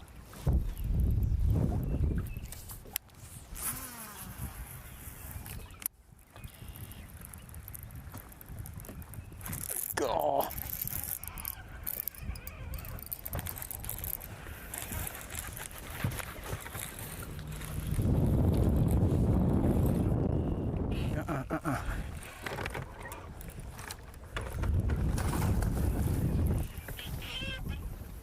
Get off of there, get off of there. Come on. He's wrapping me.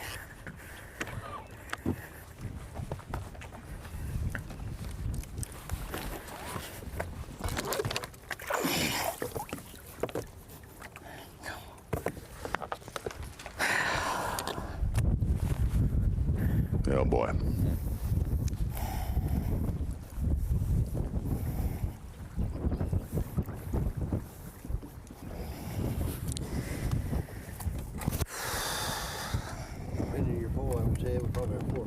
It was. I mean, I saw him. He hated me wrapping me up in that stob right there. Nothing I can do about it.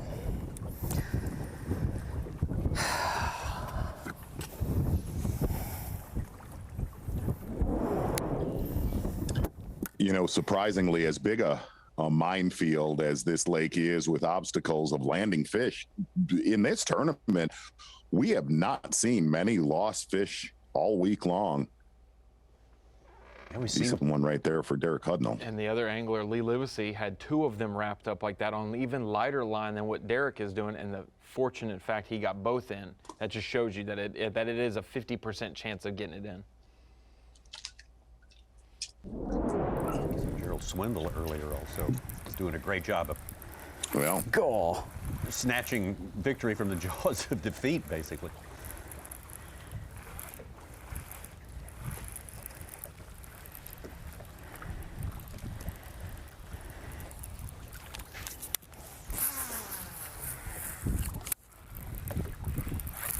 There it is.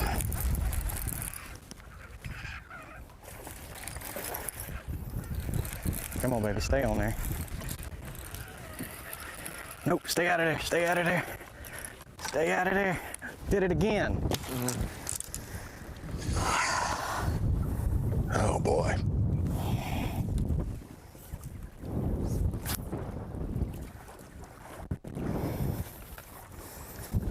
I gotta reposition the boat and get somewhere I can land them. It's another 4-pounder.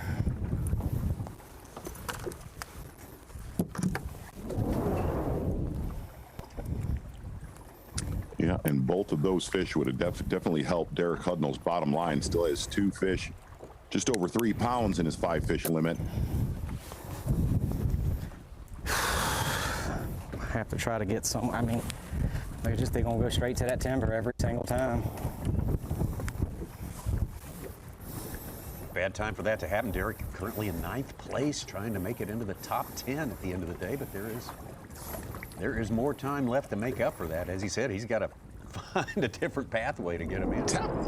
Tommy, I don't know that there's a good time for that to happen. No, you're right. There's not. No. Gosh dang it, man. I gotta try to get somewhere where I can get them. Z, we just said it. It just emphasizes how impressive yesterday was for Lee Livesey landing those 2 fish, and for even other anglers that have navigated the timber. And that's what our power pole replay of the day has to be. The emphasis on, you're not going to get every fish in the boat normally, but when you have as many trees and minefields as you have on here, Tommy, I mean, look at Lee's trying to break his line off there because he can't get his bait free. And it just comes free, and and not only does it do it, it's a 5-pounder. No way! Woo! Ain't no way! And then he did it once again, basically 30 minutes later. No shot that he's going to do it twice in a row. He's trying to poke his crankbait off the tree, and the fish swims out. And does the same deja vu. Yeah, the odds of that happening one time, pretty slim for that to happen 2 times. We made the comment after it happened the second time, maybe it's just one of those weeks you cannot be stopped for Lee Livesey. 6 cents, 300 DD, and thank you, Sunline, again. No branches coming out when he broke those 2 off either, though. No little twigs. We saw this also with Gerald Swindle. He's had kind of a 1-cast spot as well, Z, and so if they kind of swim left or right, they're going to be in danger, and he managed that one successfully this morning. Yeah, great navigation with that fish right there, even though it did not help the bottom line for Gerald Swindle. Very, very cool. Power pole replay today. I don't know that we've ever done that. 2 different anglers, Lee Livesey and Gerald Swindle. You are the power pole replay of the day. Boy, that was like some kind of snake charmer deal there with Swindle. It was. Yeah. Thinks I need you to go swim in a circle 2 times. And now reverse, counterclockwise. I need you to rub your head and pat your belly at the same time, too. But for Hudnall, like you said, Tommy, he doesn't have much room. He's only got about £1.12 deficit or advantage over 10th, and 10th only has about a half-pound deficit over 11th. So not much room before getting cut. Be feeling the hot seat.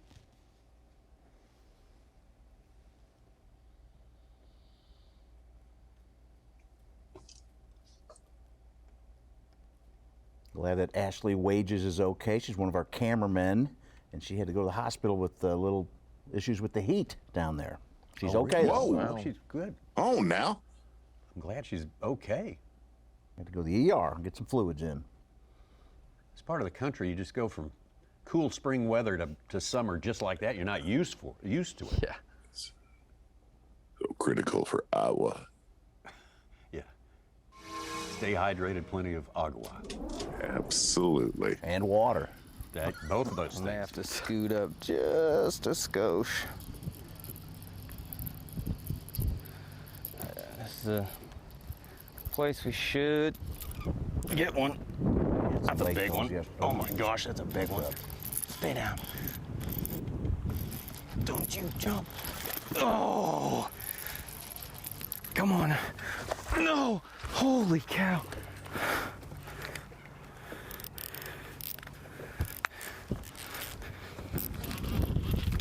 She choked it. Big Shad is gone. You can't let them get down there too far though, because they'll get in them trees.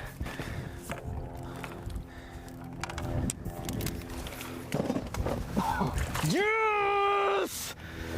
Yes! Woo! DT16. I love you right now. I love you. Oh, that's a big one. Oh, that's a big one.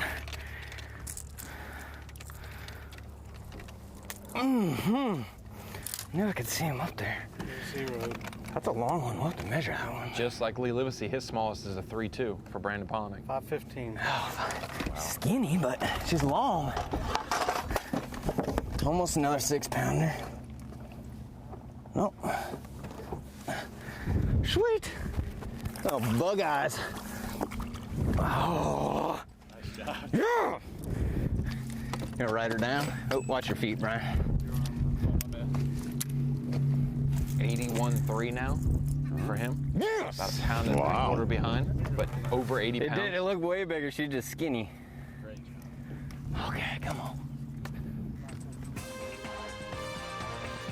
Boy, if there's one thing that you can live by, you do not want that guy with momentum going into a championship Sunday. And granted, Lee Livesey is a mountain to climb on this body of water. Things starting to happen, things starting to tighten up on Lake Fork. Big shot for Brandon Polnick. Pound and 3/4 between Livesey and Polnick as it stands right now. Again, plenty more fishing time today, but the drama is starting to tighten up just a little bit. We're going to keep moving forward. This will be a good old Texas duel tomorrow. My gosh, yeah. Good old high noon chisel tomorrow, something like that. Lee Livesey on top, Brandon Polnick, of course, right behind. Swindle, do not count him out as well. He seems to be a man on a mission this week. Absolutely. Top 10 only are going to make it. Out of today to tomorrow. Take one more quick break and be right back.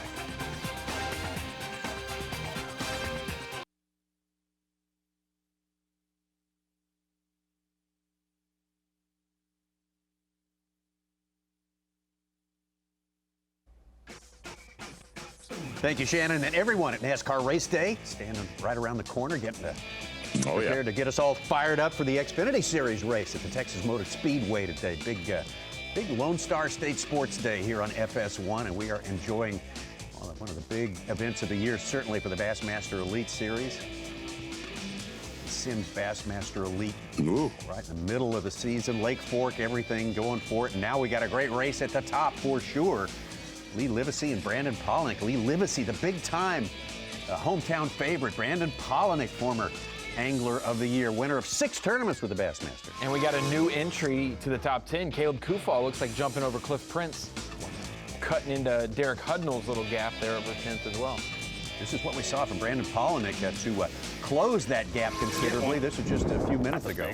Oh my gosh. Yeah, Brandon Polnick finally leaving that area near the dam that he has camped out on really the last 2 days. Said he had one little needle in a haystack that he has not used yet. Holy cow. This spot right here, the good Lake Fork bass to get him back in the mix with Lee Livesey.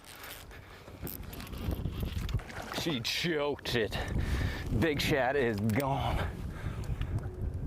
You can't let them get down there too far though, because they'll get in them trees.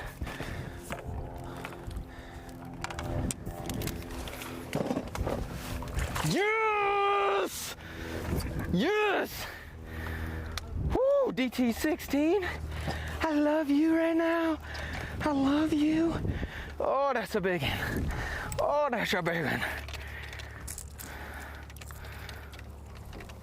Mm-hmm. Knew I could see him up there. That's a long one. We'll have to measure that one. 515. Oh, skinny, but she's long. Almost another 6-pounder. Nope. Sweet. Oh, bug eyes. Oh. Nice job. Yeah. Gonna ride her down. Oh, watch your feet, Brian. Gets it. Retied here, ready to get back out there quickly. I was just telling people, one of two things happens with this. A white bass tries to eat it and misses it, or a 6+ largemouth does eat it. You don't get a lot of bites with it, but they seem to have been the right ones, all one of them that I've caught this week on it.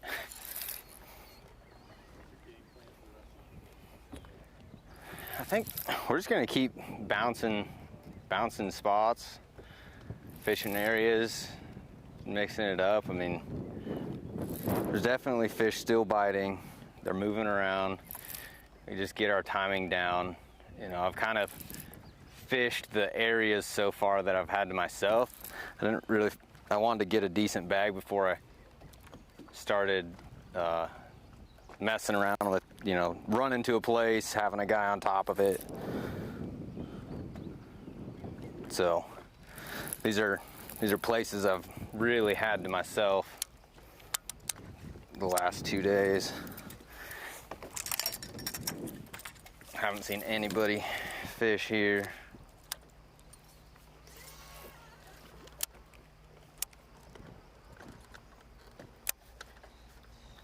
Tommy, this seems reminiscent a little bit to 2017. Last time Brandon Polnick won Angler of the Year for the Elite Series.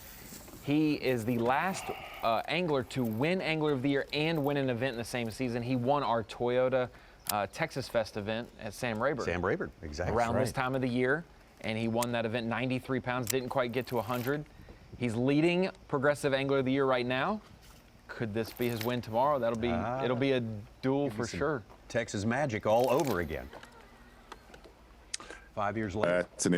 That's an interesting screen right there. You're looking at probably the best local on any lake we fish. You could throw the Johnstons in on Lake Ontario, but Livesey owns this lake, and it looks like he's going to be going up against one of the best closers on Championship Sunday in the Bassmaster Elite Series field. Polnick is as good as it gets if he snips a victory on a Sunday on the Elite Series. We are indeed looking forward to a great, great Championship Sunday. Right here for you. Look at that. It's really tightened up. That top 10 there is what needs to be decided today and will be decided later on, 4:15 Eastern Time is when that weigh-in begins. You can check that out at Bassmaster.com if you are so inclined.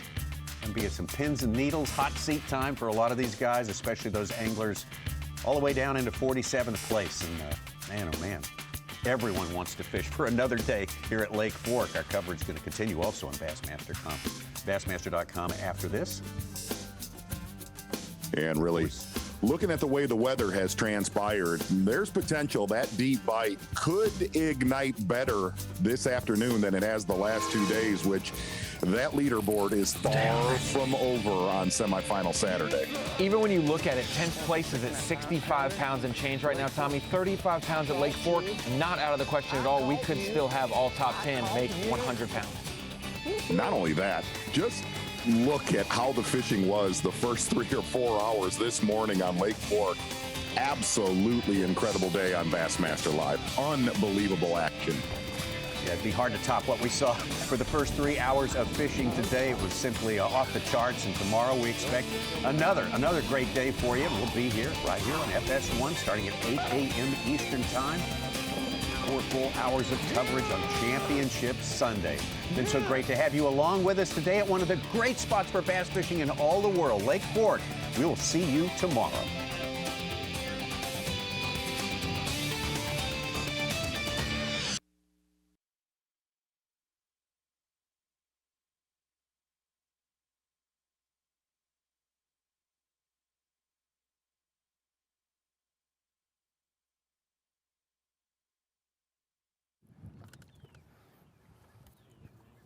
Yeah, because they're kind of hiding right there, but I'd like to have some openness where I'm not coming through all that timber. But they're kind of sitting right on this little edge here. That's what it looks like.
No, man. I thought it was gonna be wham, bam, bam. Kind of just giving us the no thank you.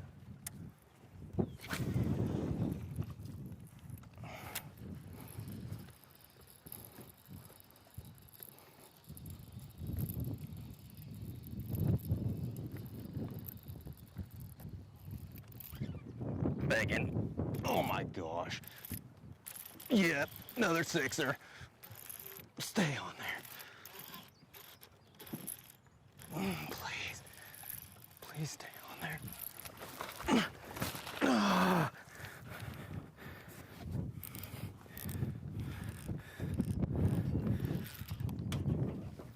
Come back, Laura. Come back. She got it choked. Come on. You can get in this boat. It's okay. You can get in here. Come on. Come on. I got her! Look at that. That's how you want them to eat it. That's how you know you got the right color. Oh, I mean, it is gone. Nice job. That is gone. Whew. And the scary part about when they eat it like that sometimes, is that they'll get it, the bait wedged. Ooh, tail, watch the tail. 613. I think 613. Wash her off real quick. Should be good. She goes back.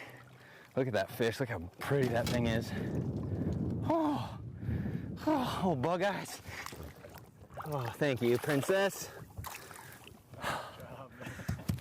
Yeah. Oh, man. Oh, man, I'm messing my boat. All right. I will gladly sign a 613. Wasn't running. Good job. Ah!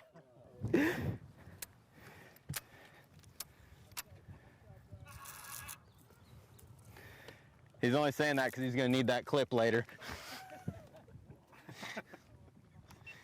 Just because he missed it, he's going to need that. Oh, there you go, Dallas. You keep him in line, bud. Well, that's a good thing. Let's get another one.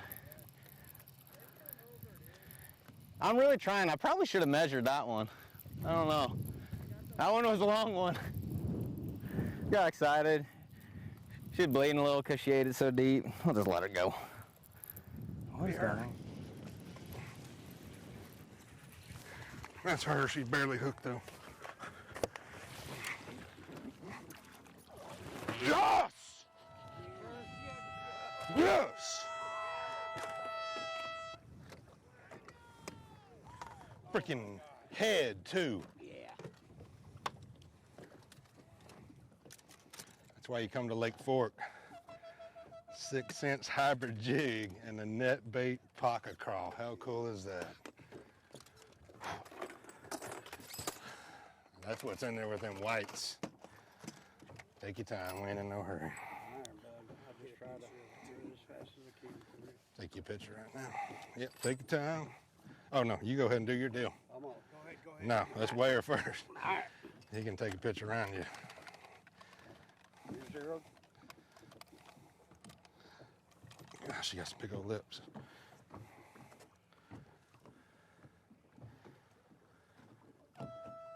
Eight two. 8-2. 8-2. 8-2.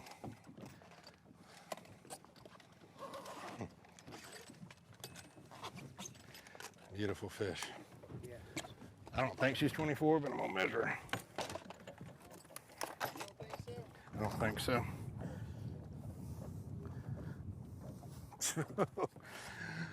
Yes! 4 years in a row I weighed over. Like way over 24. Get the garbage. Yeah, don't put that on live. We're going to put that in another box. Yes. 8-2. 8-2.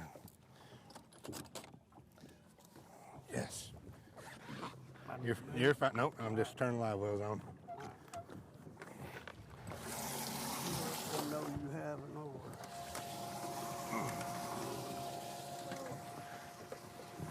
We're coming with the water, big girl. Just hold on. Yeah.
Key with this worm is if you don't drag it slow enough, you don't get a box. I don't know why they want it so slow. You think this time of year you could, you know, but they want it drugged pretty daggum slow.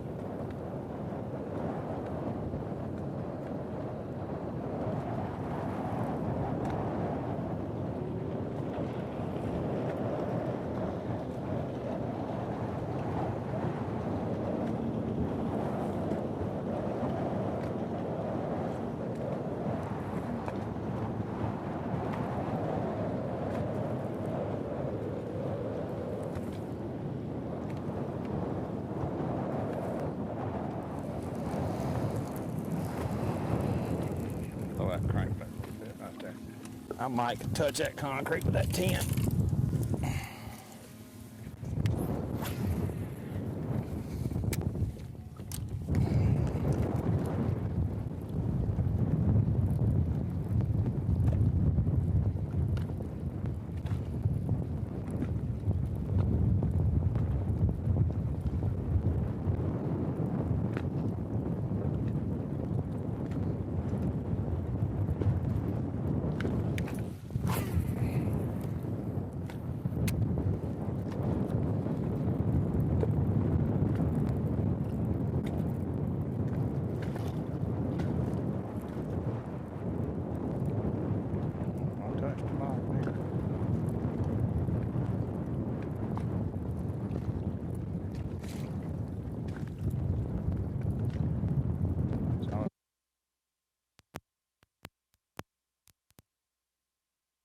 ones that bite that plug and let you know.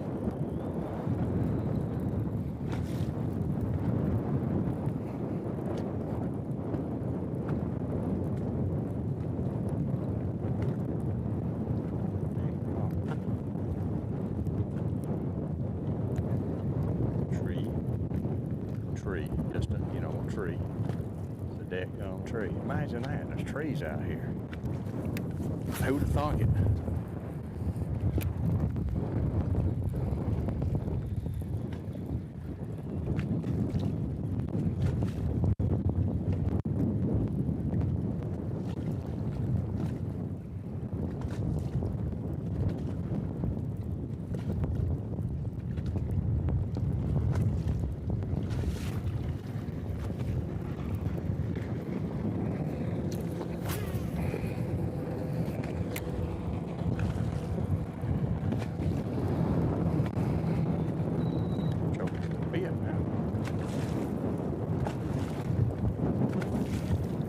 I'm hitting it, man.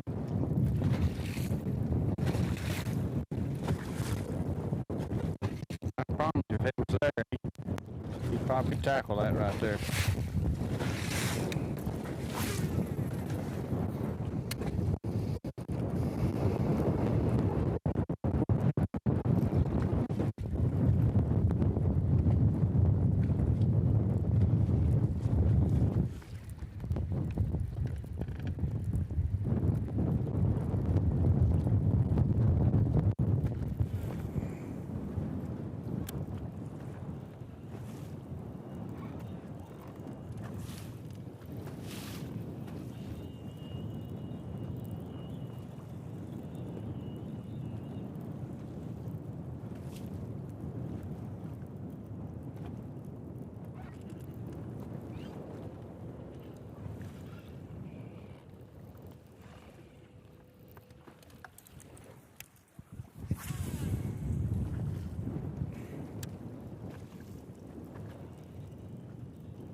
White bass.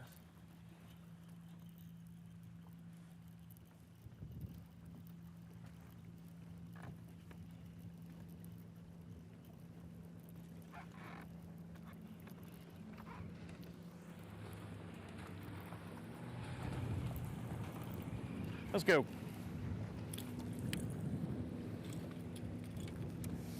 Couple 10s, change the game. 2 10s. I'd get us there, right? I'm sure you wouldn't be mad about a 10-pounder jumping, thrashing around, getting caught.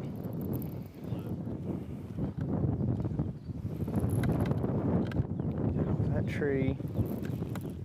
Get off the tree.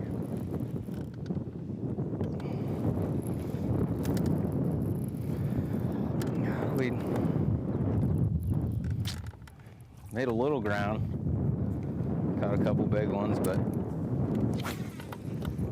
we still got a 3-pounder that we need to get rid of, 3.5-pounder.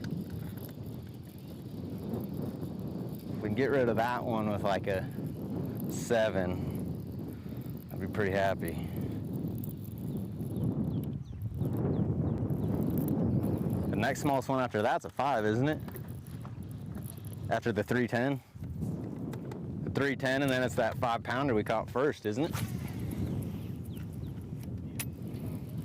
Yeah. That's not a bad day of bass fishing.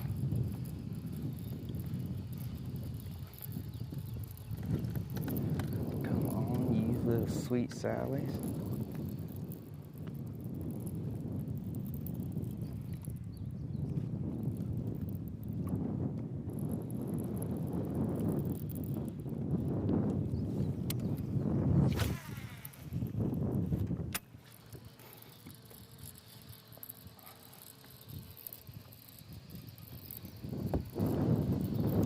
Sorry. Forgot about that.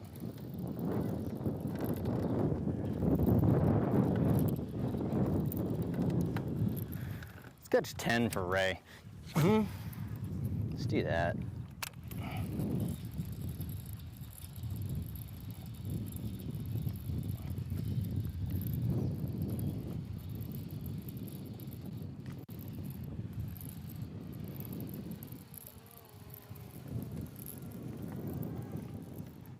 Come on, fish gods.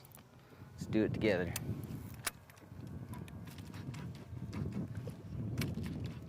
Yeah, like this angle is just not good. Need to cast here. Bring it back that direction.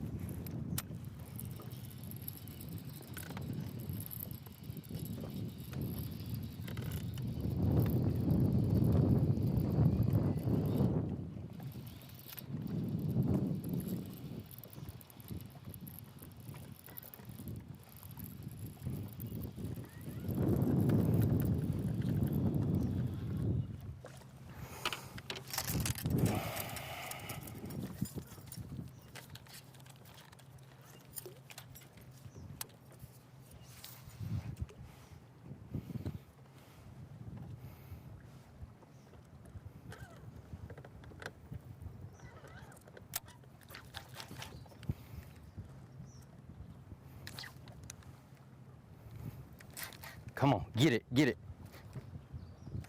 Got her. I got her. Oh, he's not that big. Dang it. He was suspended there.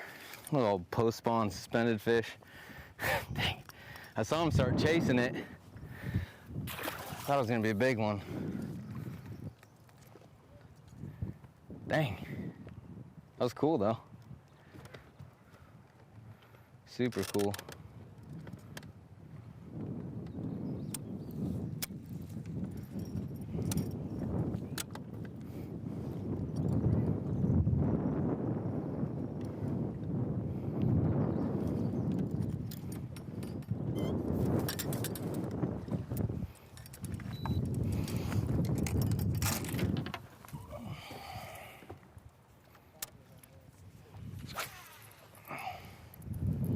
Helicopter.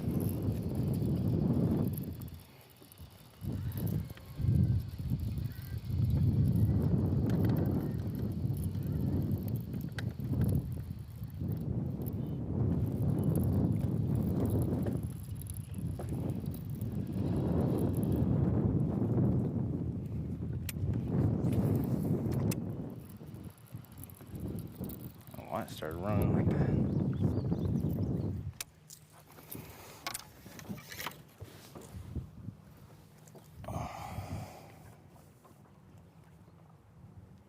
I guess it probably kicked it out of whack when I smacked it with a giant weight, knocking it off.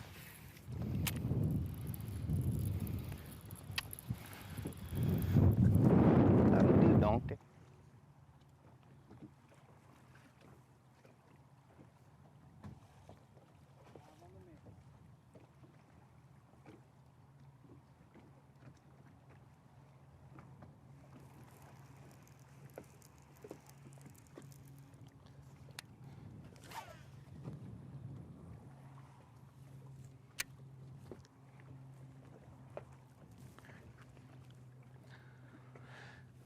Last cast the worm, pick up jig, throw it about 5 times. Might throw a swim bait or crank it, and I'm gonna go on. I need to find a school. This ain't a school, this is like a 1 or 2 fish deal. Yeah, there's a bad spot in my line about 20 foot from my jig. Like, I don't know how it didn't break. I saw it when I reeled that last time I threw in. I don't even remember. I remember having to pop it out, but it was, I could see my jig the whole time, you know? Literally, rushed down there and grabbed it, like no waste of time. No, that was I thought it was just gonna be a one-shot deal, and it might have been. Yeah.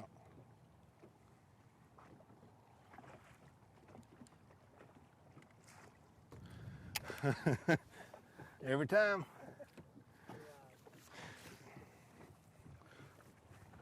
Come on, big girl. Where your sister at? Your grandma? Where your grandma at? It's weird, I can't see those whites anymore.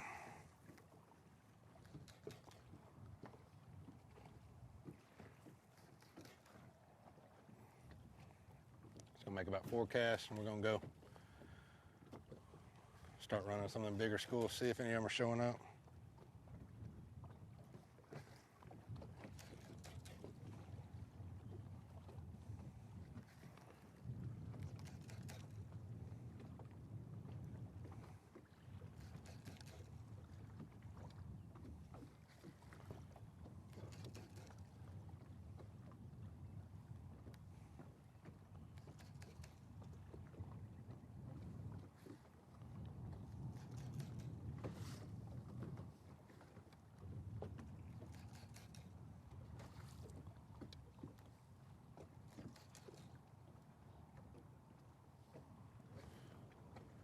Some days they just want an old jig. I got all the coolest stuff in the world to use, but sometimes you trick them big girls with an old jig.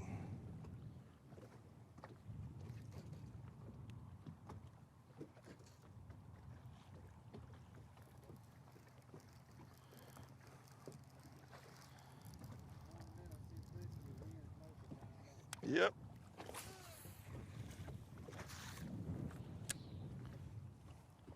Come on. Come on.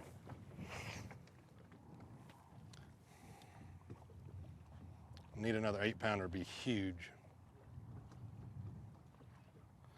I know that's a lot to ask, but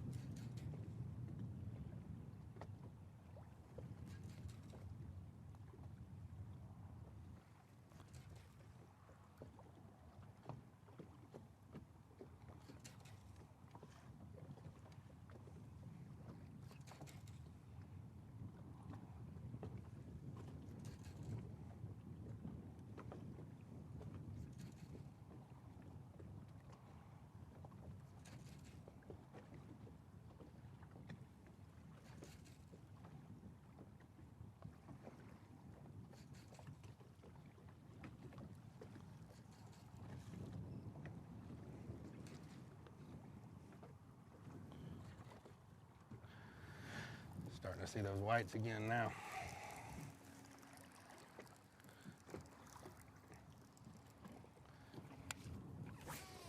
Creeping on up in here.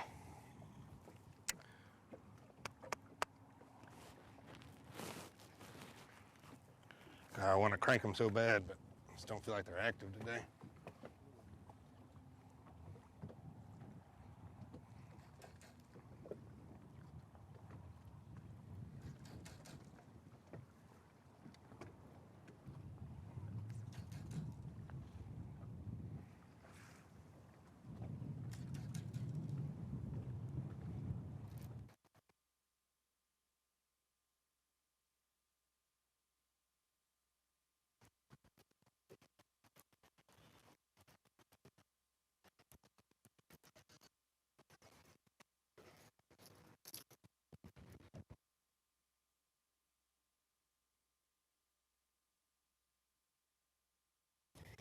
You know, all we've caught here in the last couple hours is little ones. I'm not really sure what the deal is with that. And my topwater bite is just non-existent today, unfortunately. Came back, ran all the way back up the lake to the spot where I lost the big ones this morning. I just had one hit my crankbait, but not get it again. About the only thing I can get them to bite is dragging a worm. I haven't had to do that the entire first 2 days anyway. I haven't caught a fish on anything dragging on the bottom, so it's been pretty tough so far.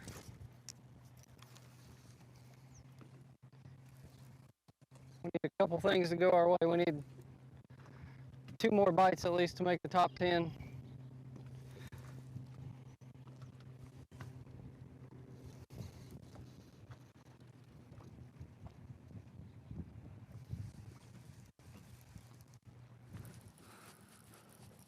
I'm telling you, these fish will not bite unless you're giving it everything you got. Oh my goodness, it's a giant.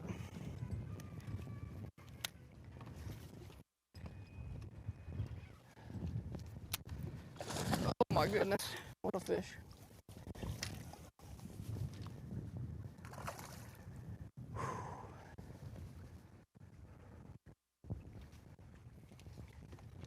No, no, no, no, no. Stop doing that.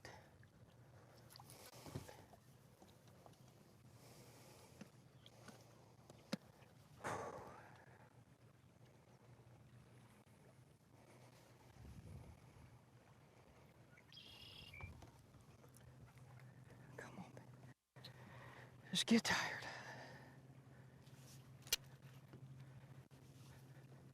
No, no, no, no, no. Oh gosh, she's skin hooked. No, no,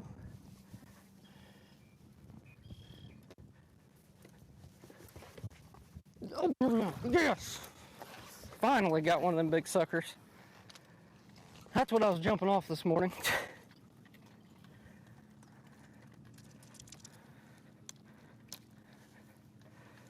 Scales already? It's gonna be a 6.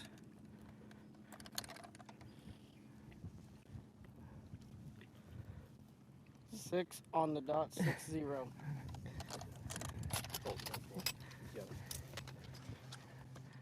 Finally got a good one. Been waiting all day. Big post spawn, shad spawn fish.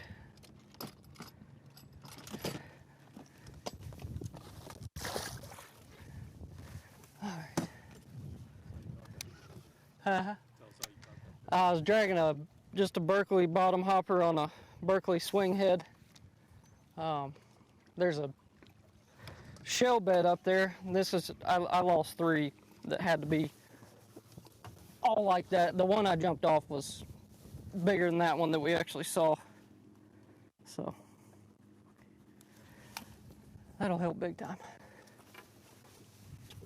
Get the juices going, heart rate up. Like I said, I had one bite my crankbait again on the cast before and just not get it, so they're just slapping at it. I actually caught a double right here the first day, 2 4.5s. I may just stay here the rest of the day because the rest of my stuff is not working.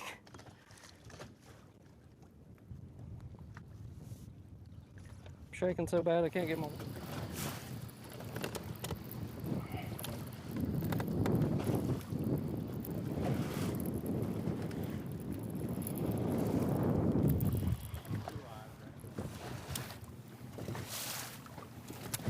We can just checking a couple new places now. See if we can get something going.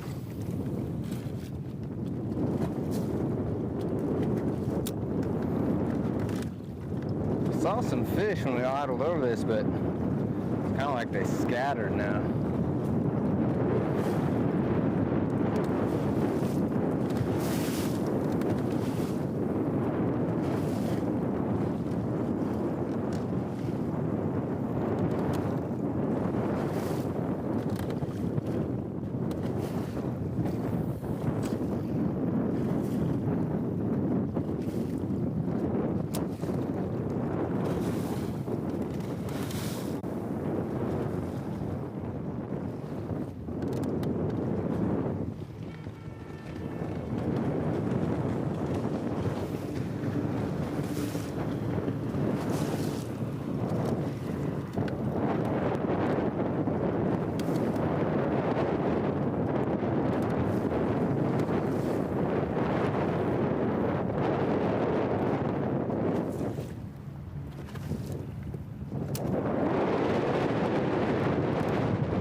The Sims Bassmaster Elite at Lake Fork is sponsored by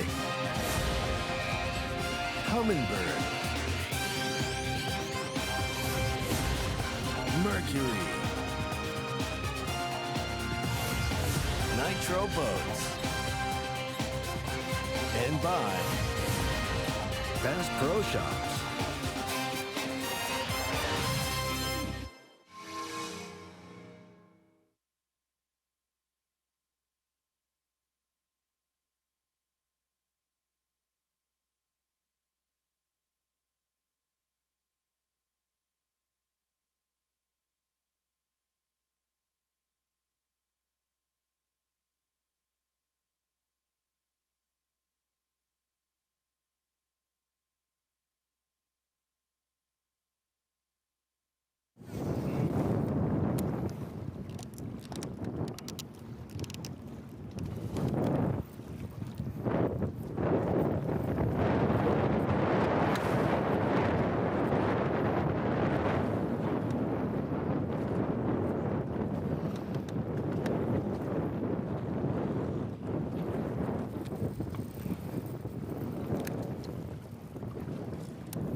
All right, let's roll.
big worm on top of that tree.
It'll help. Magnum trick worm in the face. Just put some bait fuel on it. I caught a bass. Coal hole in his mouth. Scale of 0.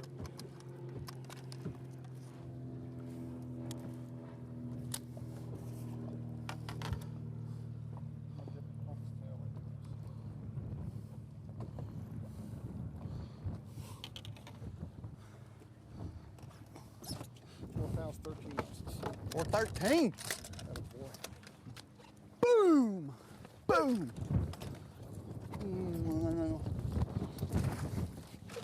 Give me a Magnum trick. Oh.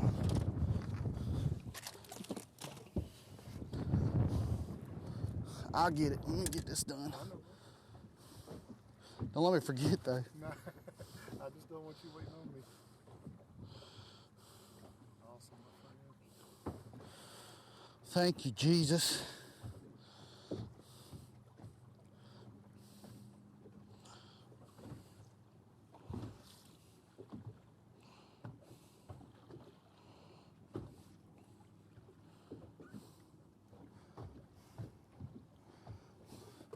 Got to put a little juice on that thing. Lube it up. That was fun. Why is it so much more fun catching bass than not catching bass? But it is.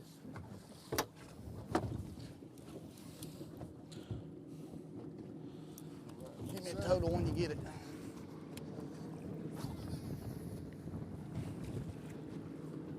Score.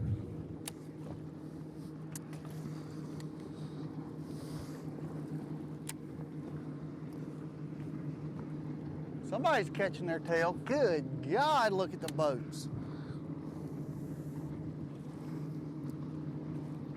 That's got to be Lee. 1, 2, 3, 4, 5, 6, 7, 8, 9, 10, 11.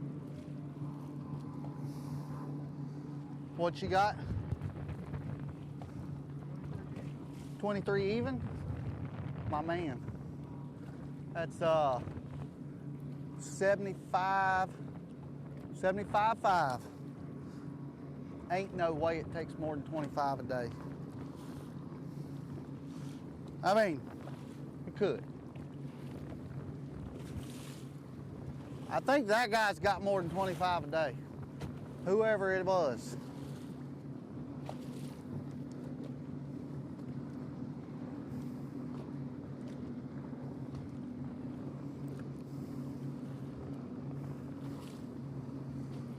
Place finally gave me a decent one today. Or that was a good one. It wasn't a decent one, it was a good one. I mean, I ain't like all these other boys. 4-pounder's a good one.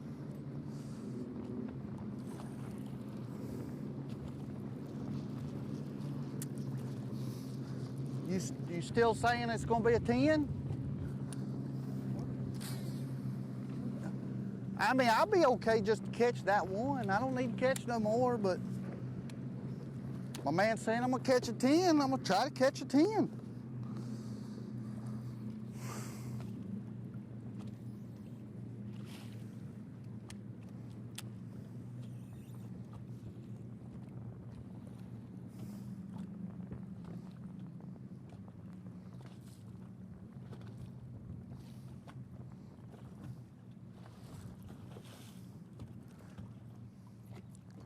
Just, I mean, it's going through the rotation again. I mean, that's the first, well, I guess I caught those 3 whatevers this morning on the worm, which I've still got at least one of them in my bag. But the crankbait and the swim bait's been the deal today. You know, for the better ones. But there really hasn't been a deal. It's just been rotate through the places and rotate through the baits.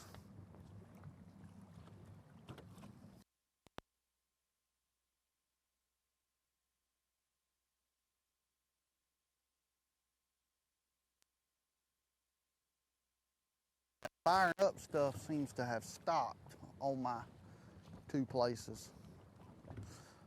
Really wish I had more, and if I cull another time, one more time, probably gonna start running some stuff that I haven't been running today.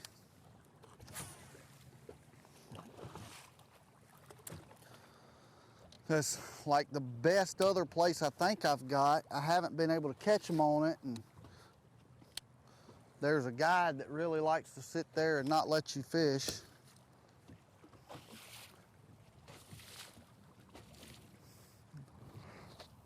So, and it's a little run to get to. It's basically the only place in that area that I would really want to fish too.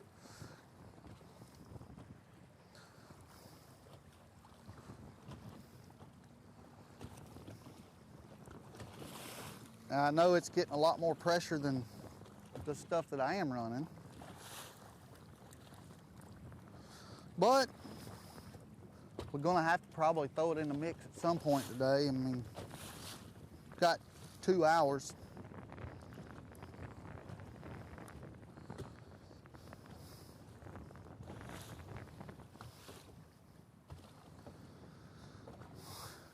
Got us a decent bag. What was it again? I mean, per day. 23 even. So I almost got what I had the first day. So that's pretty good.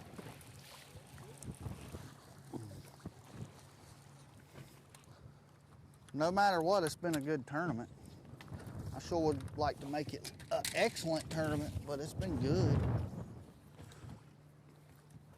3 days and I didn't suck any of them. I'd like to get a 4th chance to suck. I mean, not that I want to suck, but I'd like to get the chance to.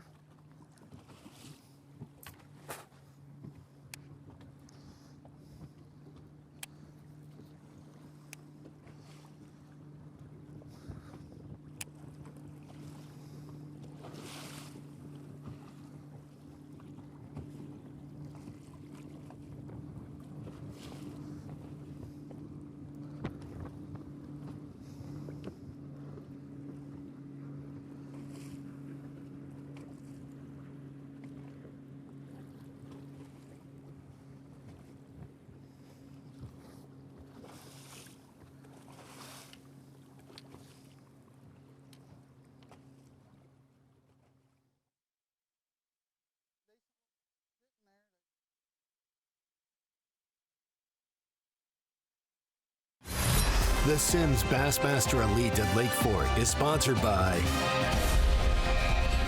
Humminbird, Mercury, Nitro Boats,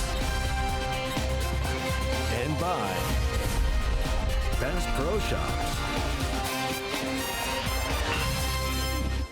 It's the third day of the Sims Bassmaster Elite from Lake Fork here. And of course, the rush is on, as it always is on day number 3, to make it into the top 10. That's how you get a shot at one of the championships, one of the 9 championships available during the course of this 2022 season.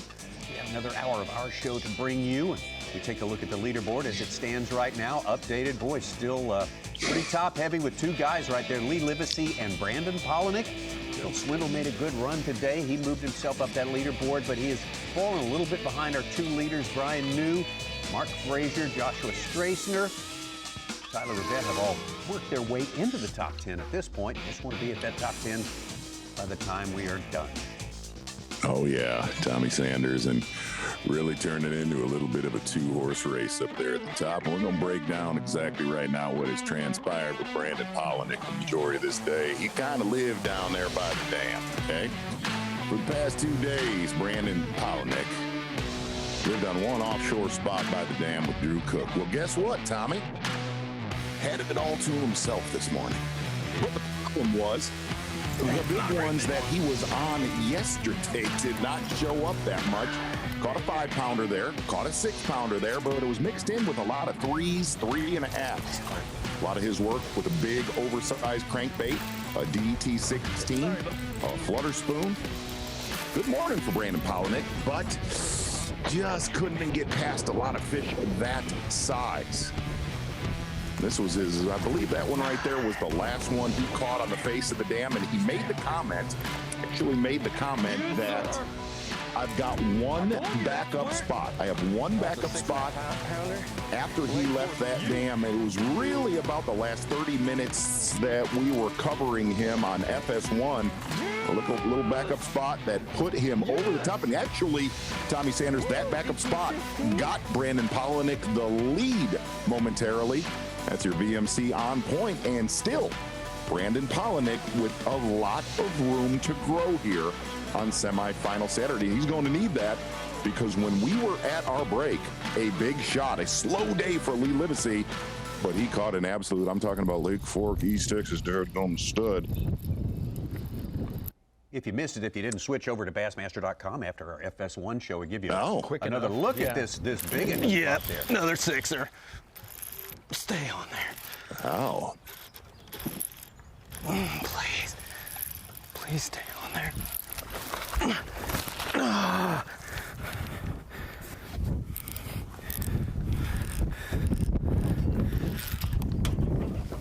Come back for it. Come back. She's got it choked. Come on. You can get in this boat. It's okay. You can get in here. Come on. Come on. I got her! Look at that. That's how you want them to eat it. That's how you know you got the right color. Oh, I mean, it is gone. Nice job. That is gone. Whew. And the scary part about when they eat it like that sometimes is that they'll get it, the bait wedged. Ooh, tail, watch the tail. 613. I think 613. Wash her off real quick. Should be good. She goes back. Look at that fish. Look how pretty that Pound thing and is. 3/4 lead with that fish. You mentioned it, Tommy. It took the lead for about 37 seconds because this was happening just moments later. Hard on the You are heels. as cute as a I bug. don't want to hear any of that. So anyway, the camera, the shot switches to Lee Livesey, and Len, you're right. Literally about 35 seconds later, this is what happens. Lee Livesey from second place at this point. That might be her. That's her. She's barely hooked, though. Yes! Yes! Freaking head, too. Yeah. That's why you come to Lake Fork. 6 cents hybrid jig and a net bait pocket crawl. How cool is that? That's what's in there with them whites. Take your time. We ain't in no hurry. Yeah, take a load off. Go on now. Picture right now. Yep, take your time. Oh, no, you go ahead and do your deal. Come on. Go ahead. No, let's weigh her first. All right. You can take a picture around you. Here's 0. Gosh, she got some big old lips.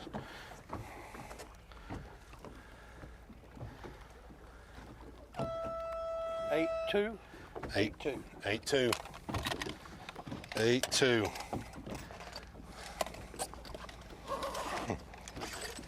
That's over 24 inches. He gets Beautiful to take it fish. to the weigh-in. I don't think she's 24, but I'm going to measure her. Davey Height mentioned it's hard for Lee Don't Livesey think to so. catch these big of bags without having an 8-pounder, and he finally got his 8-pounder this week. Yes. 4 years in a row, I weighed over. Like way over 24. Oh, yeah. Get the garbage. Yeah, don't put that on live. We're going to put that in another box. What's going on right there now? Oh. Marathon Peak Performance. Boy, every time you think that Lee Livesey might just give a little bit of ground to the rest of the anglers, especially the anglers in our top 10 trying to track him down for Championship Sunday, Marathon Peak Performance has been that jig that he has gone to work with today. Basically almost everything he has put on the scale.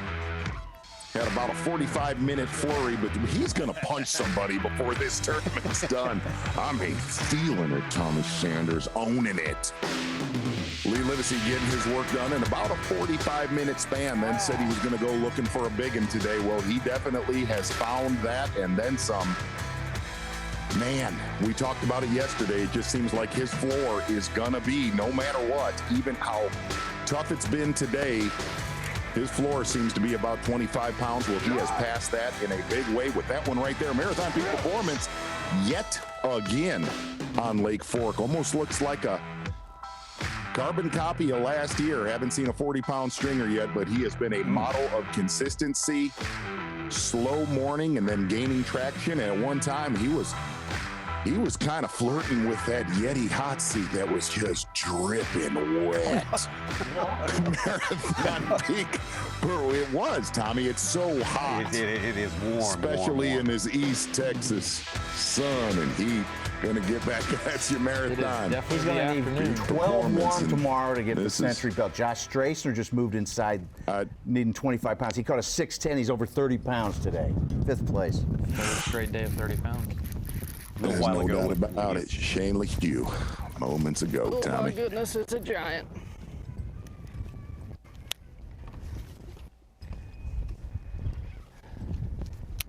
Oh my goodness, what a fish.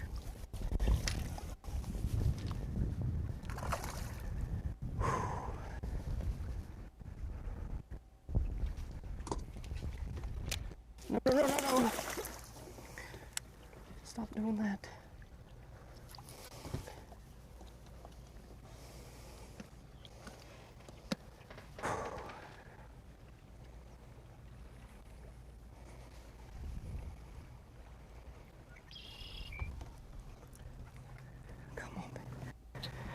Just get tired.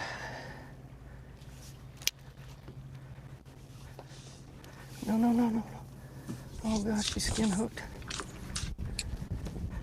No.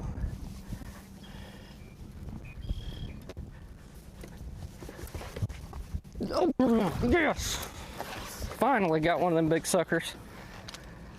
That's what I was jumping off this morning.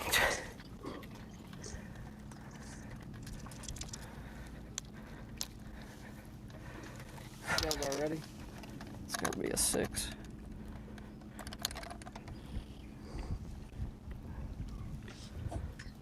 Six on the dot, 60.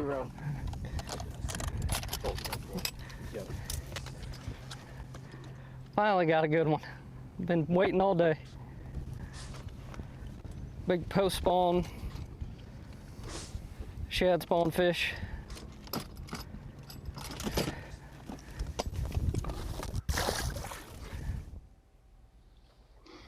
Chris Johnston back in our top 10 at 8th place. He's up to 24 pounds on the day. And Kenta Kimura, second, 5'6". He's at 10th place with 67.6. Looking at that cut. Just knocked Tyler Rovette down. Caleb Kufal. Be a biggin. This is shortly after that Shane LeHue Please catch. be a biggin. Catch from LeHue put him in 6th place, 7th place. Better outlook for I think making he'll the help.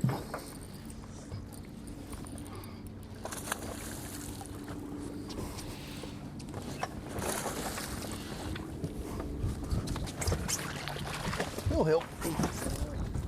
Magnum trick worm in the face. Just put some bait fuel on it. I caught a bass. Coal hole in his mouth. Scale of 0.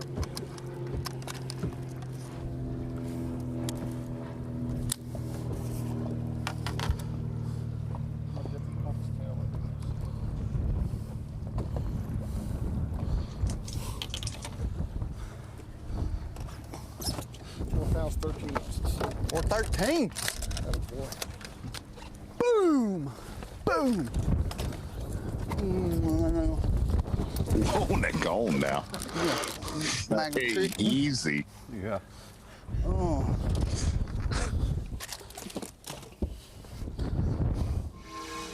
Oh, he's an odd fella at times. Gonna get over to Chris Johnston. A lot of nervous energy. Yeah, it's awkwardly nervous at times. There he is. Come on, baby. Chris Johnston. Hanging on to his top 10 spot today. Oh, he's gonna help. All week. He Started the week in 9th today. was Yeah. 10th coming into today.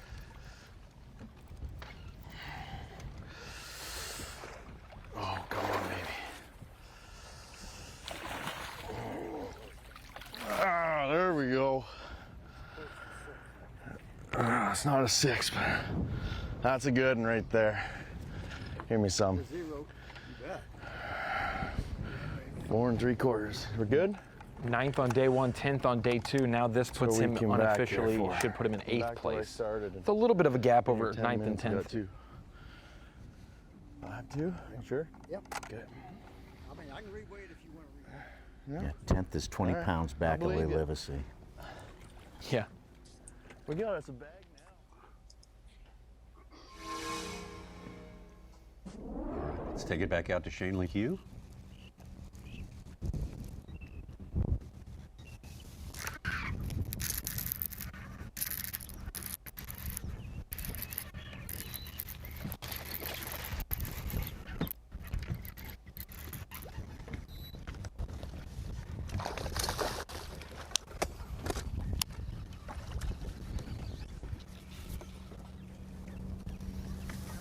Bill Lowen with a 5.15 up to 23.13, 9th place.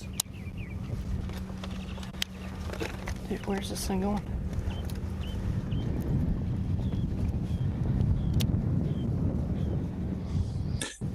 Boy, there was about a 1 hour span between 11 and noon that this lake completely I'm gonna shut get in your off. seat. And in the last hour, think you it know. has absolutely exploded.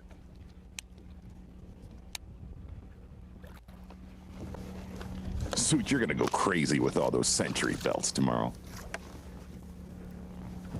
Figuring out how much they need right now, Z. I know, it's a big deal, man. Cool. Jeez.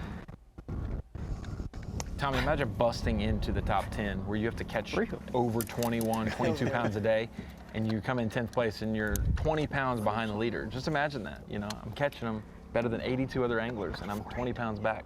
Beats 11th, I guess. 4 pounds, 8 ounces. I bet that's one I lost. Got that on That's fresh. Yep. That's one I just lost on a worm. I guarantee it. I hooked him on the right side of his mouth, and he's got a fresh hole on the left. I bet that's where I just hooked him. It's a good one, 4.5 pounder. Moving up.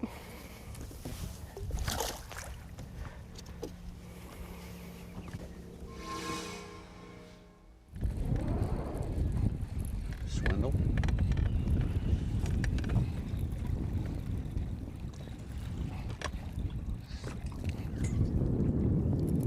There he is. Biggin. Biggin.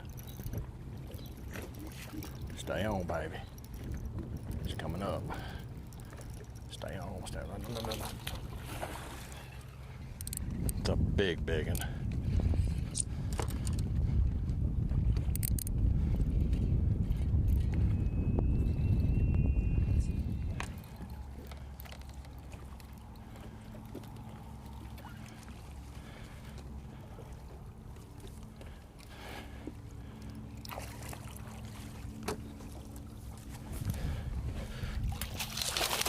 God.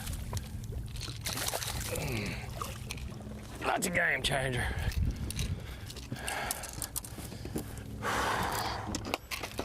Dude, that's just after 25 foot of water. I mean,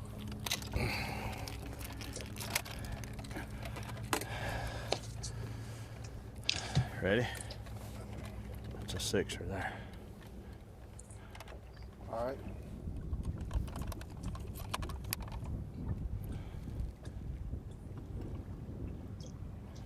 6'4". 6'4". That's a good one right there. That's a good one. And we gained 2 pounds right then. 6'4". I said that's old bigs right there, son. I'm winding a 14-pound club right there. I'm having to throw it on a barred flipping stick. I don't have nothing big.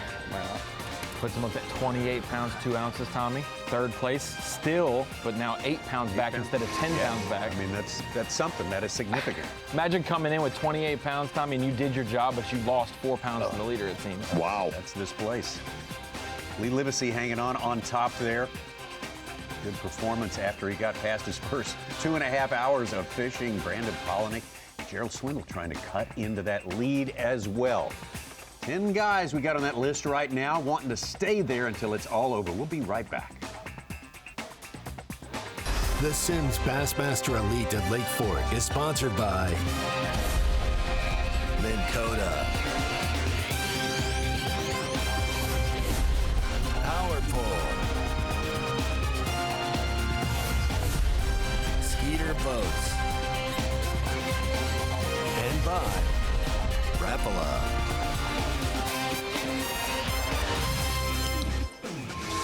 Down last couple of hours of fishing here at the Sims Bassmaster Elite at Lake Fork, Whitman, Texas. Of course, the top 10 is what we're looking for today. Identify those 10 who will fish on Championship Sunday. And you look at that right there, and you could be 20 pounds back and still be in the top 10. 20 and pounds still back have a shot at the Century Club, too, tomorrow. Oh, yeah, I mean, it's within reason. Possible. I don't know.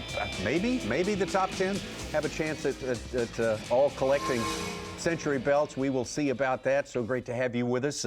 We got a full slate of everything for you tomorrow. We're starting on FS1 and then moving over here to Bassmaster.com. We got the weigh-in coming up here at 4:15 Eastern Time. So plenty to look forward to. Lots of fishing between now and then. 20 pounds back and you're still in the top 10. Yeah, you're still in the top 10. And I mean, how about the 5-hour show on Fox Sports 1 this morning? It was probably the best 5-hour portion of live we've had. Good. We did last year, said that the first 18 minutes of live on Sunday were the best we'd seen at Fork. Man, the 5 hours today, it's going to be hard to beat tomorrow. Such, how many Century belts this time? It's time to ask. Boy, it's looking like we have 6 guys on pace almost right now. Top 10, and you may need 70 pounds to get in the top 10. Bill Lowen is 9th with 70 pounds, 3 ounces. Next guy, Derek Hudnall, just needs 1 call, and he's right there. This is incredible, 70 pounds to make the top 10. All right. Festooned with Century belts. That's what we're looking forward to. Ronnie? And I wanted to bring it over here to connect the dots on the big fish that we've been seeing and the big weights with how it coincides with fantasy fishing, with the bonus points you can get with big bass, that your guy is really never out of it at Lake Fork. And we got to see that when it comes to the catch times and the 20-pound bags. Looking at this, the 20-pound bags through the first, for the event last year, 2021, and the first 2 days of this year, 63 bags over 20 pounds just through 2 days. That's what the asterisk is. It had 74 for all 4 days at Fork last year. We're going to add another 19 to that already today, and there's still a few hours left for these guys to fish. So we're already at 82 20-pound bags for the event. 4 now over 30 pounds. This was as of day 2. So that's a huge thing going forward. But the biggest thing is every afternoon, we mentioned it, day 1, day 2, the morning period, you catch the most fish, you get up to 25 to 28 pounds. but we've seen a lot of big movers lately with the biggest bass of the event. We've seen Chad Pipkins, Tyler Rivette, Luke Palmer. Some of these guys caught their fish late. And on day one, 12 to 1 p.m., we saw over half of the 7-pounders that were weighed in on day one at Lake Fork. They came in this 1 hour stretch, actually more so like a 35 to 40 minute stretch within that 12 to 1 period. And then yesterday, day two, the 2 p.m. time period, we saw the 2 8-pounders that were weighed in. Tyler Rivette and Chad Pipkins, they were caught within 3 minutes of each other. Today, Tommy, that 12 to 1 p.m. time frame is already working out. That's when we saw Polinick catch his heavy 6, Livesey catch his 8+ pounder. We saw Canterbury 10 minutes later on Bass Track catch a 6.13 as well. So a lot of guys are doing that. Now we're into this 1 to 2 p.m. time period, and I'm wondering who's going to make a big move. Kenta Kimura is the guy looking to do that already for this last hour or so before live ends. Well, we'll have to check if that definitely coincides with the bite window and the moon and all that stuff. Later on, we'll see if that kind of equates. We get all willy-nilly with it, Connect the dots. Exactly right. You know, the one thing about Gerald Swindle is that last big one.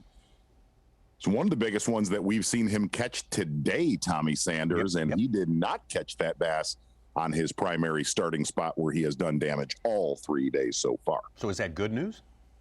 I would say so. Okay. Absolutely. Okay.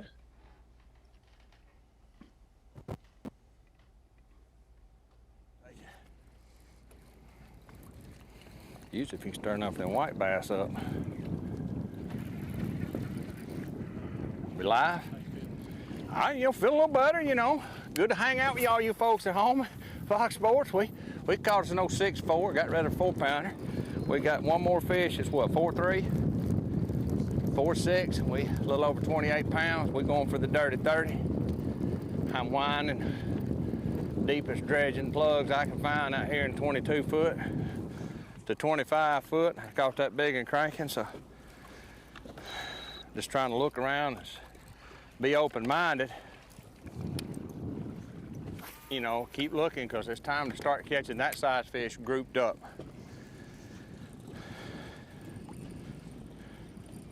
And I mean grouped up, not just one or two, just a wad of them.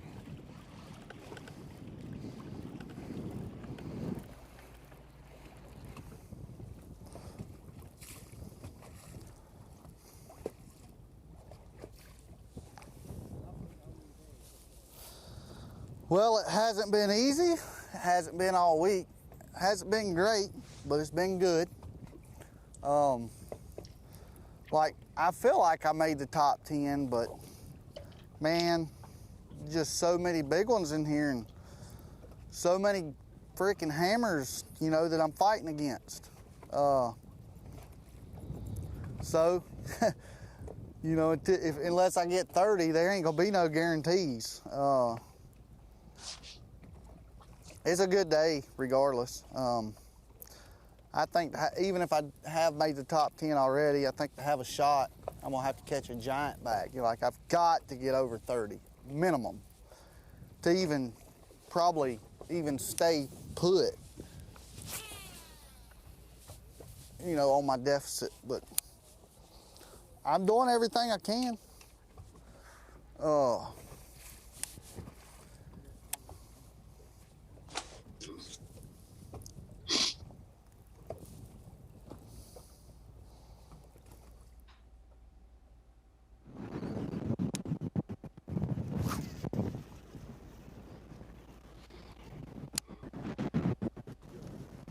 What's that? I was picked up in the last hour at least. We ran back up here to the upper end of the lake on the west arm. Back to a place where I lost some fish this morning. I had one bite of crankbait again and not eat it, so I picked up a 10-inch power worm and a Berkeley fatty bottom hopper. And I caught 2 fish. I've actually had 5 bites.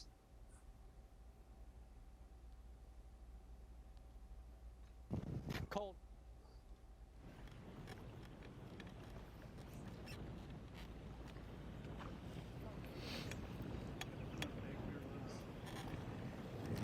Just caught our 5th good one.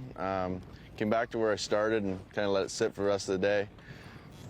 3 or 4 hours anyways, and pulled up in the first 20 minutes. I think I caught 4, 2 5-pounders, and it's a nice little flurry. And what actually happened, I had to back my boat up. They were hitting right in front of the boat. I was catching them in about 16 to 17 the last couple days and this morning, and they're almost out in like 22, so I just kind of backed off a bit. And yeah, connect the dots. Exactly right. You know, the one thing about Gerald Swindle is that last big one. It's one of the biggest ones that we've seen him catch today, Tommy Sanders, and he did not catch that bass on his primary starting spot where he has done damage all 3 days so far. So is that good news? I would say so. Okay. Absolutely. Okay.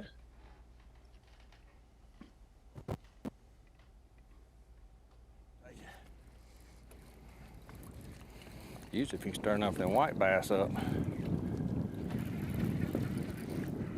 We live? All right, feel a little better, Good to hang out with all you folks at home. Fox Sports, we caught us an 06-4, got rid of a 4-pounder. We got one more fish, it's what, 4-3? 4-6, we a little over 28 pounds. We're going for the dirty 30. I'm winding deepest dredging plugs I can find out here in 22 foot to 25 foot. I caught that big and cranking, so just trying to look around, be open-minded. Keep looking, because it's time to start catching that size fish grouped up.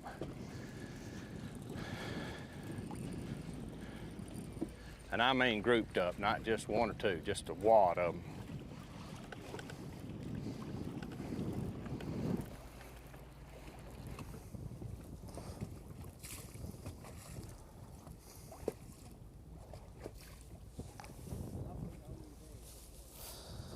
Well, it hasn't been easy. It hasn't been all week. It hasn't been great, but it's been good.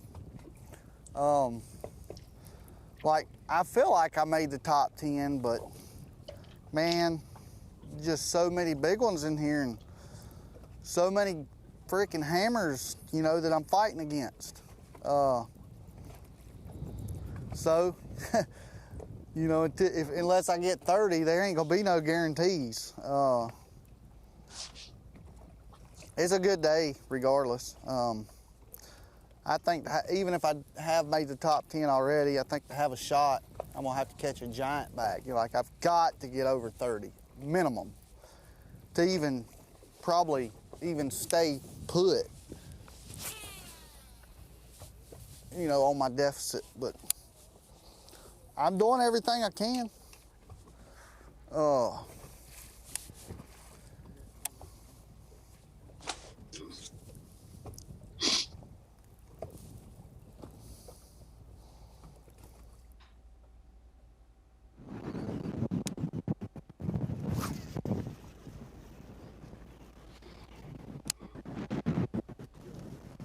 What's that? I was picked up in the last hour at least.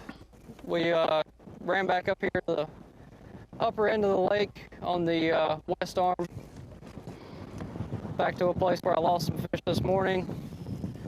I had one bite of crankbait again and not eat it, so I picked up a 10-inch power worm and a Berkeley fatty bottom hopper, and I caught 2 fish. I've actually had 5.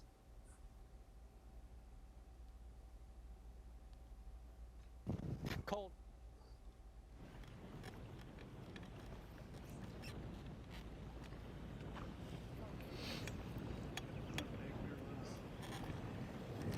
Just caught our 5th good one. Came back to where I started and kind of let it sit for the rest of the day, 3 or 4 hours anyways, and pulled up in the first 20 minutes. I think I caught 4, 2 5-pounders, and it's a nice little flurry. And what actually happened, I had to back my boat up. They were hitting right in front of the boat.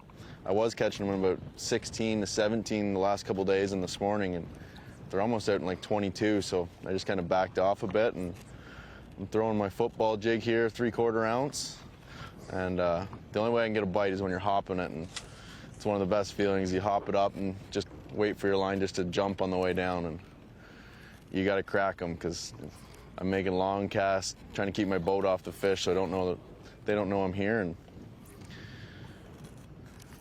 I was just saying, normally I got 24 pounds. I'm like, you know what, I gotta leave this spot and save some for the final day if I make it. But I think if I make the cut, I'm still gonna be in 9th or 10th place, so I need a 7-pounder, so I might as well burn these fish up today, and I'm sure there'll be a few here tomorrow, but I need that 27, 28 if I want to move up the standings. I still won't have a shot at winning it, but I'd like to move up, so.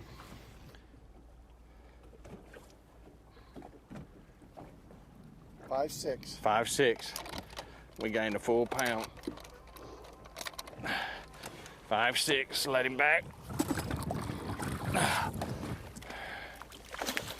On cue, son. Wow. That's my boys right there. Me and him go way back.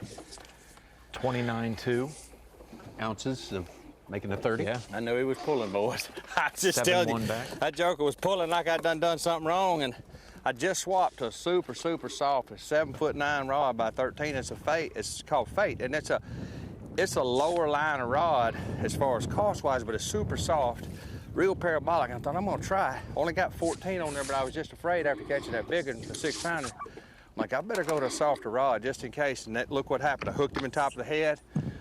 Rod was forgiving. It took me a while to get him in, but we got him. 5-pounder, 5 1/4, hooked in the head. All right, boy. He's got to be a 9 here. Boy, it's been a phenomenal day. He's freight with training. Swindle. I'm just winding that thing, hitting them white bass, and all of a sudden he went. I'm like, hey! What we at? 29.2. 29.2. What's the smallest fish? 5'1". Oh. You got to get rid of a 5. Oh, that's a hill to climb for a guy with bad knees. But if I catch a 6, we'll get it.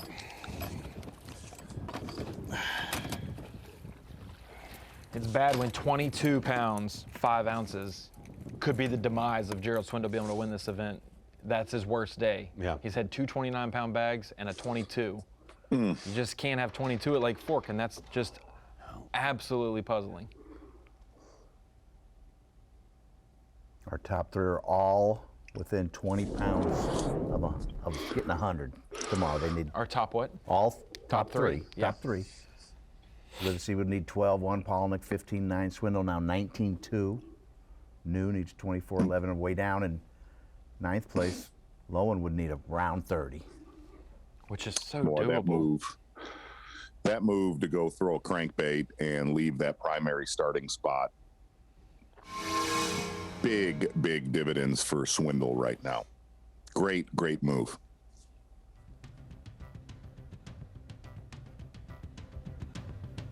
Every time we move from one angler to another, Tommy, I'm waiting for another 6-pounder to get caught. I hope you're. And I think Mullins needs it. You're not I think waiting in last vain. time we were with him, he only had 4. It's been a slow day for David Mullins. Yep. I think this is the place yesterday where he threw a worm and caught 2 good ones. John Cox is also still at 4 fish and falling down. Letting I don't know Polnick. what it is, but it feels like it's snagged. It just took off the other way. It's coming up like a bass. You got 1 hook, old buddy. You got 1 hook. I ain't gonna have many opportunities of this one. Did you see the hook?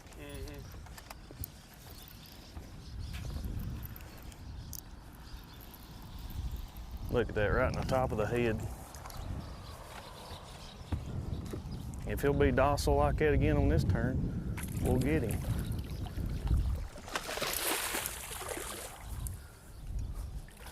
Come here. Come.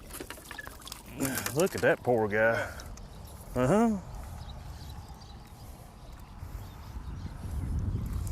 He's had some work done to his old head. He couldn't get that crankbait right there because his jaw was missing. 311. Almost 4. To the bottom line, cuts his deficit to the top 10 in half. He was about 8 pounds and change behind now. He's about 4 pounds and change. But we need some 6s.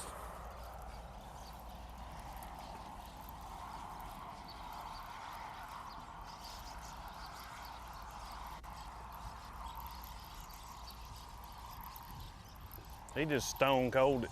Stop. Don't. Thought I was hung. Tommy, that fish looked like the Joker. He looked like really a bad did. lipstick job there at the mirror, for sure. I like that. Livesey still on top there. Brandon Polinick.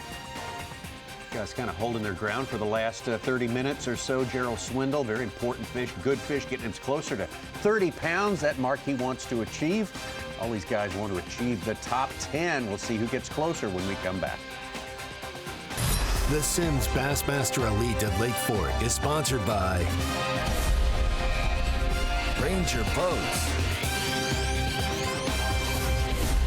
Yamaha, Toyota, Berkeley, and by Progressive. Rolling up on the last hour of fishing for, well, at least half of our field as it stands right now. Day number 3, getting closer and closer to weigh-in time coming up at 4:15 Eastern time right here on Bassmaster.com. Very, very interesting front that we have coming in. It's going to get up in the 90s today, and that is not going to be the case. We're going to have a few scattered storms in the morning tomorrow, looking at your TH Marine Weather Watch right there, and it is not even going to hit 70 degrees on Championship Sunday. Ronnie, something I forgot to bring up to you. This is pointed at you, my friend. And it's going to be hard. It's going to be a hard pill to swallow. You ready for this, Tommy? Yeah. I forgot to tell you guys, I took the 2021 Mercury Drain the Lake winner to St. Clair, Casey Kimachek from Wisconsin a couple weeks ago.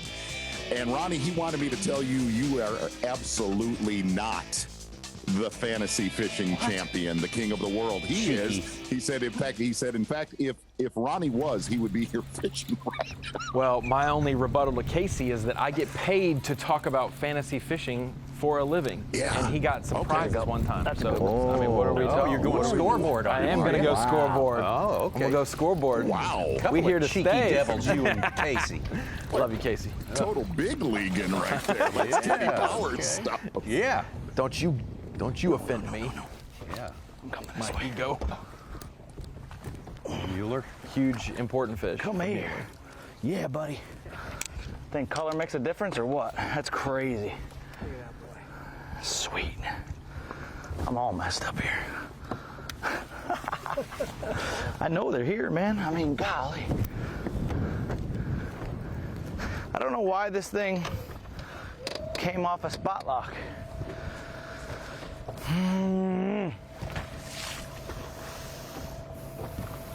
I must have bumped it or something. Did I bump it?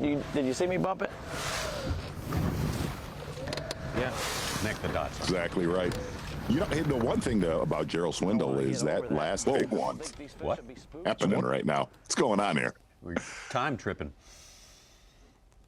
But Tommy, getting back to that, he was a young man from Wisconsin when we fished on a brutally cold day on Lake St. Clair 3 weeks ago. The dude was a hammerhead. No kidding. I mean, absolutely phenomenal fisherman. Showed up with jeans and tennis shoes, and it was 22 degrees. All right.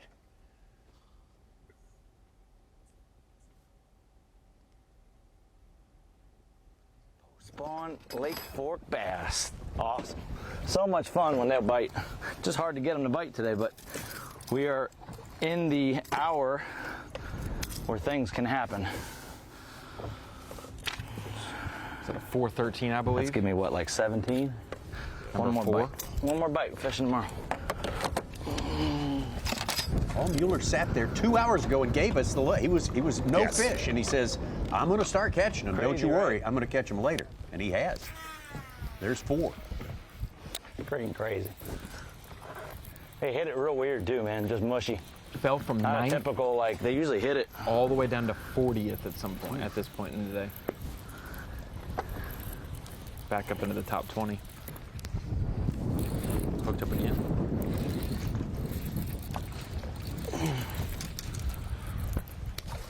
Come in here. Yes, sir. We got him fired up now. Back-to-back casts.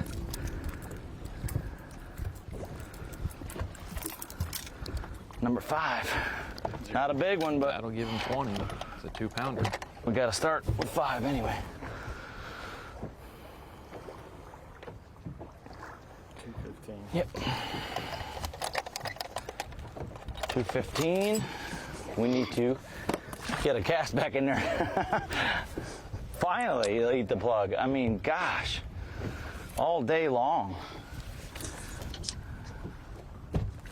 Sweet.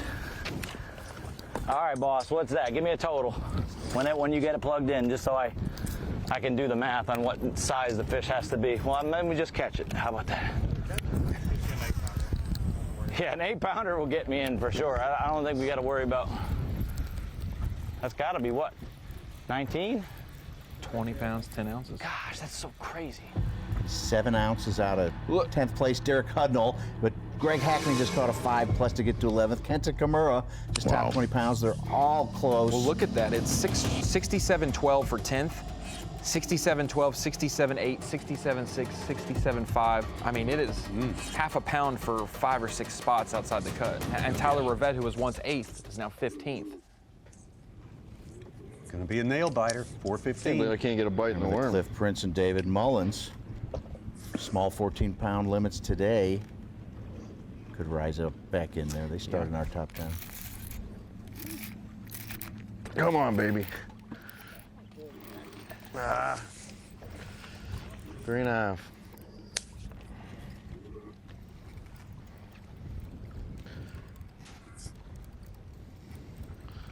Called that one. I don't think so. No, we can weigh them, but.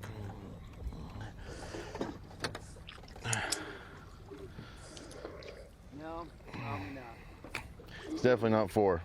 No, I think he's probably maybe 3.5.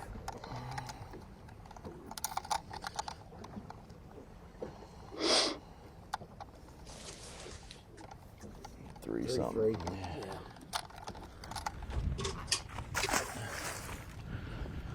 At least it's a little action. Literally just said I can't believe I can't get a bite in the worm. Got a bite in the worm. I got to look at that color. That might be plum apple.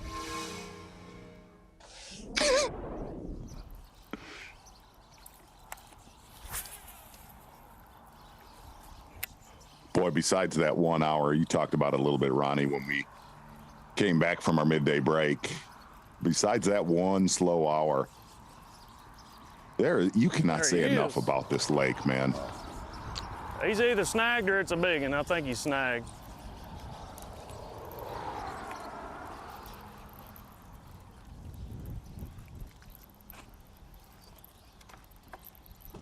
Pretty sure it's just like the other one, just snagged.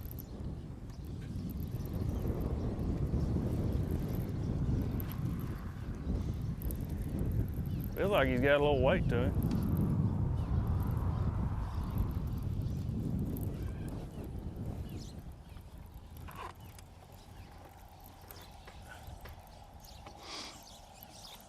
He's got to be snagged.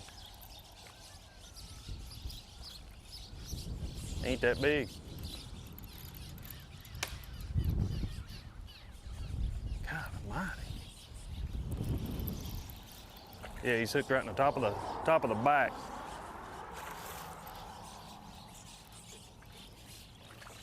Ain't that big. I think he might call one though.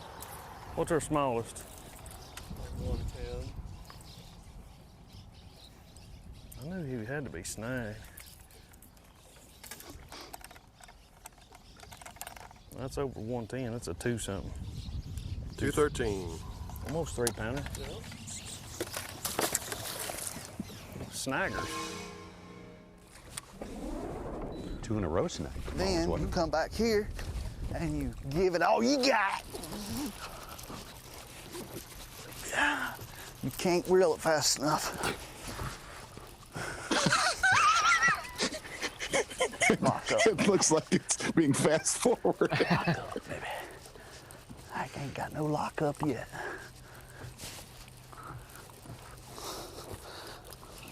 Yes, I do. That's awesome. Yes, I do. That's awesome. He's an interesting dude. We absolutely need to replay that. Yeah. We do. We do.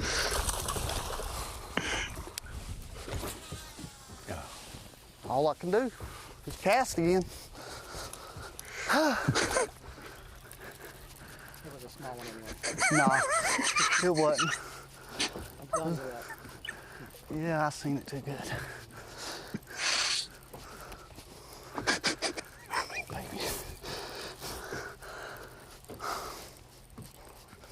Now.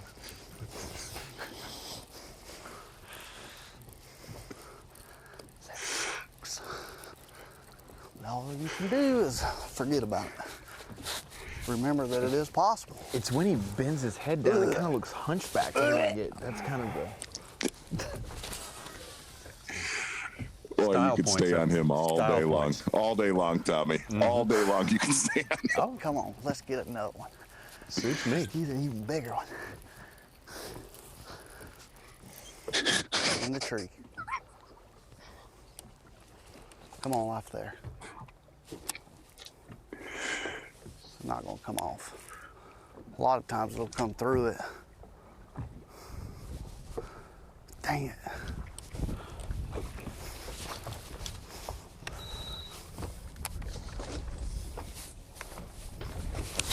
Oh well. But see, I mean, I've been sitting here for at least 15, 20 minutes casting, making basically the same cast. Worm, stroking a worm, swim bait, pulse jig, hair jig, swim bait, another swim bait, and then pull up here, first cast, burner crankbait. Trigger.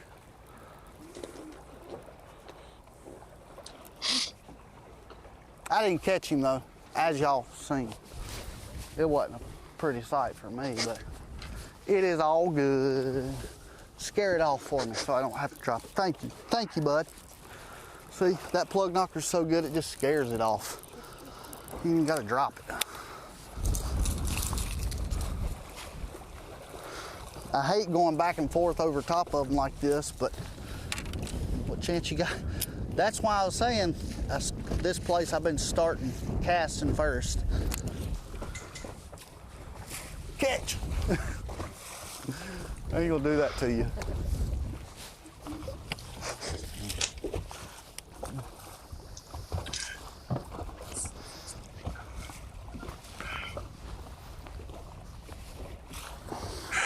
Tommy, I think it's fair to say he's a prime candidate for a Zona show. Oh, give me one more chance. I hope so. We'll make probably one or two more casts. We'll catch one. We don't. That is roll a singular again. individual. He is one of a kind. Really, less than an hour actual fishing time. Fascinating.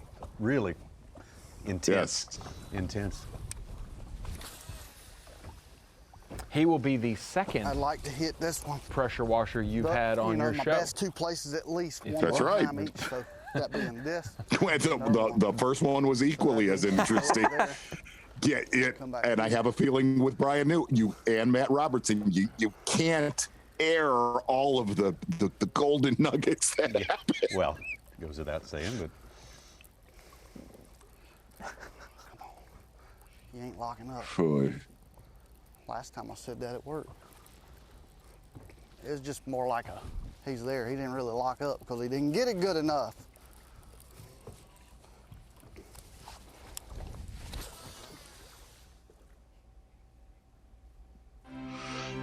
What a day, Tommy. Wow. Yeah. Tommy, go ahead, friend. Thoroughly enjoyed this day.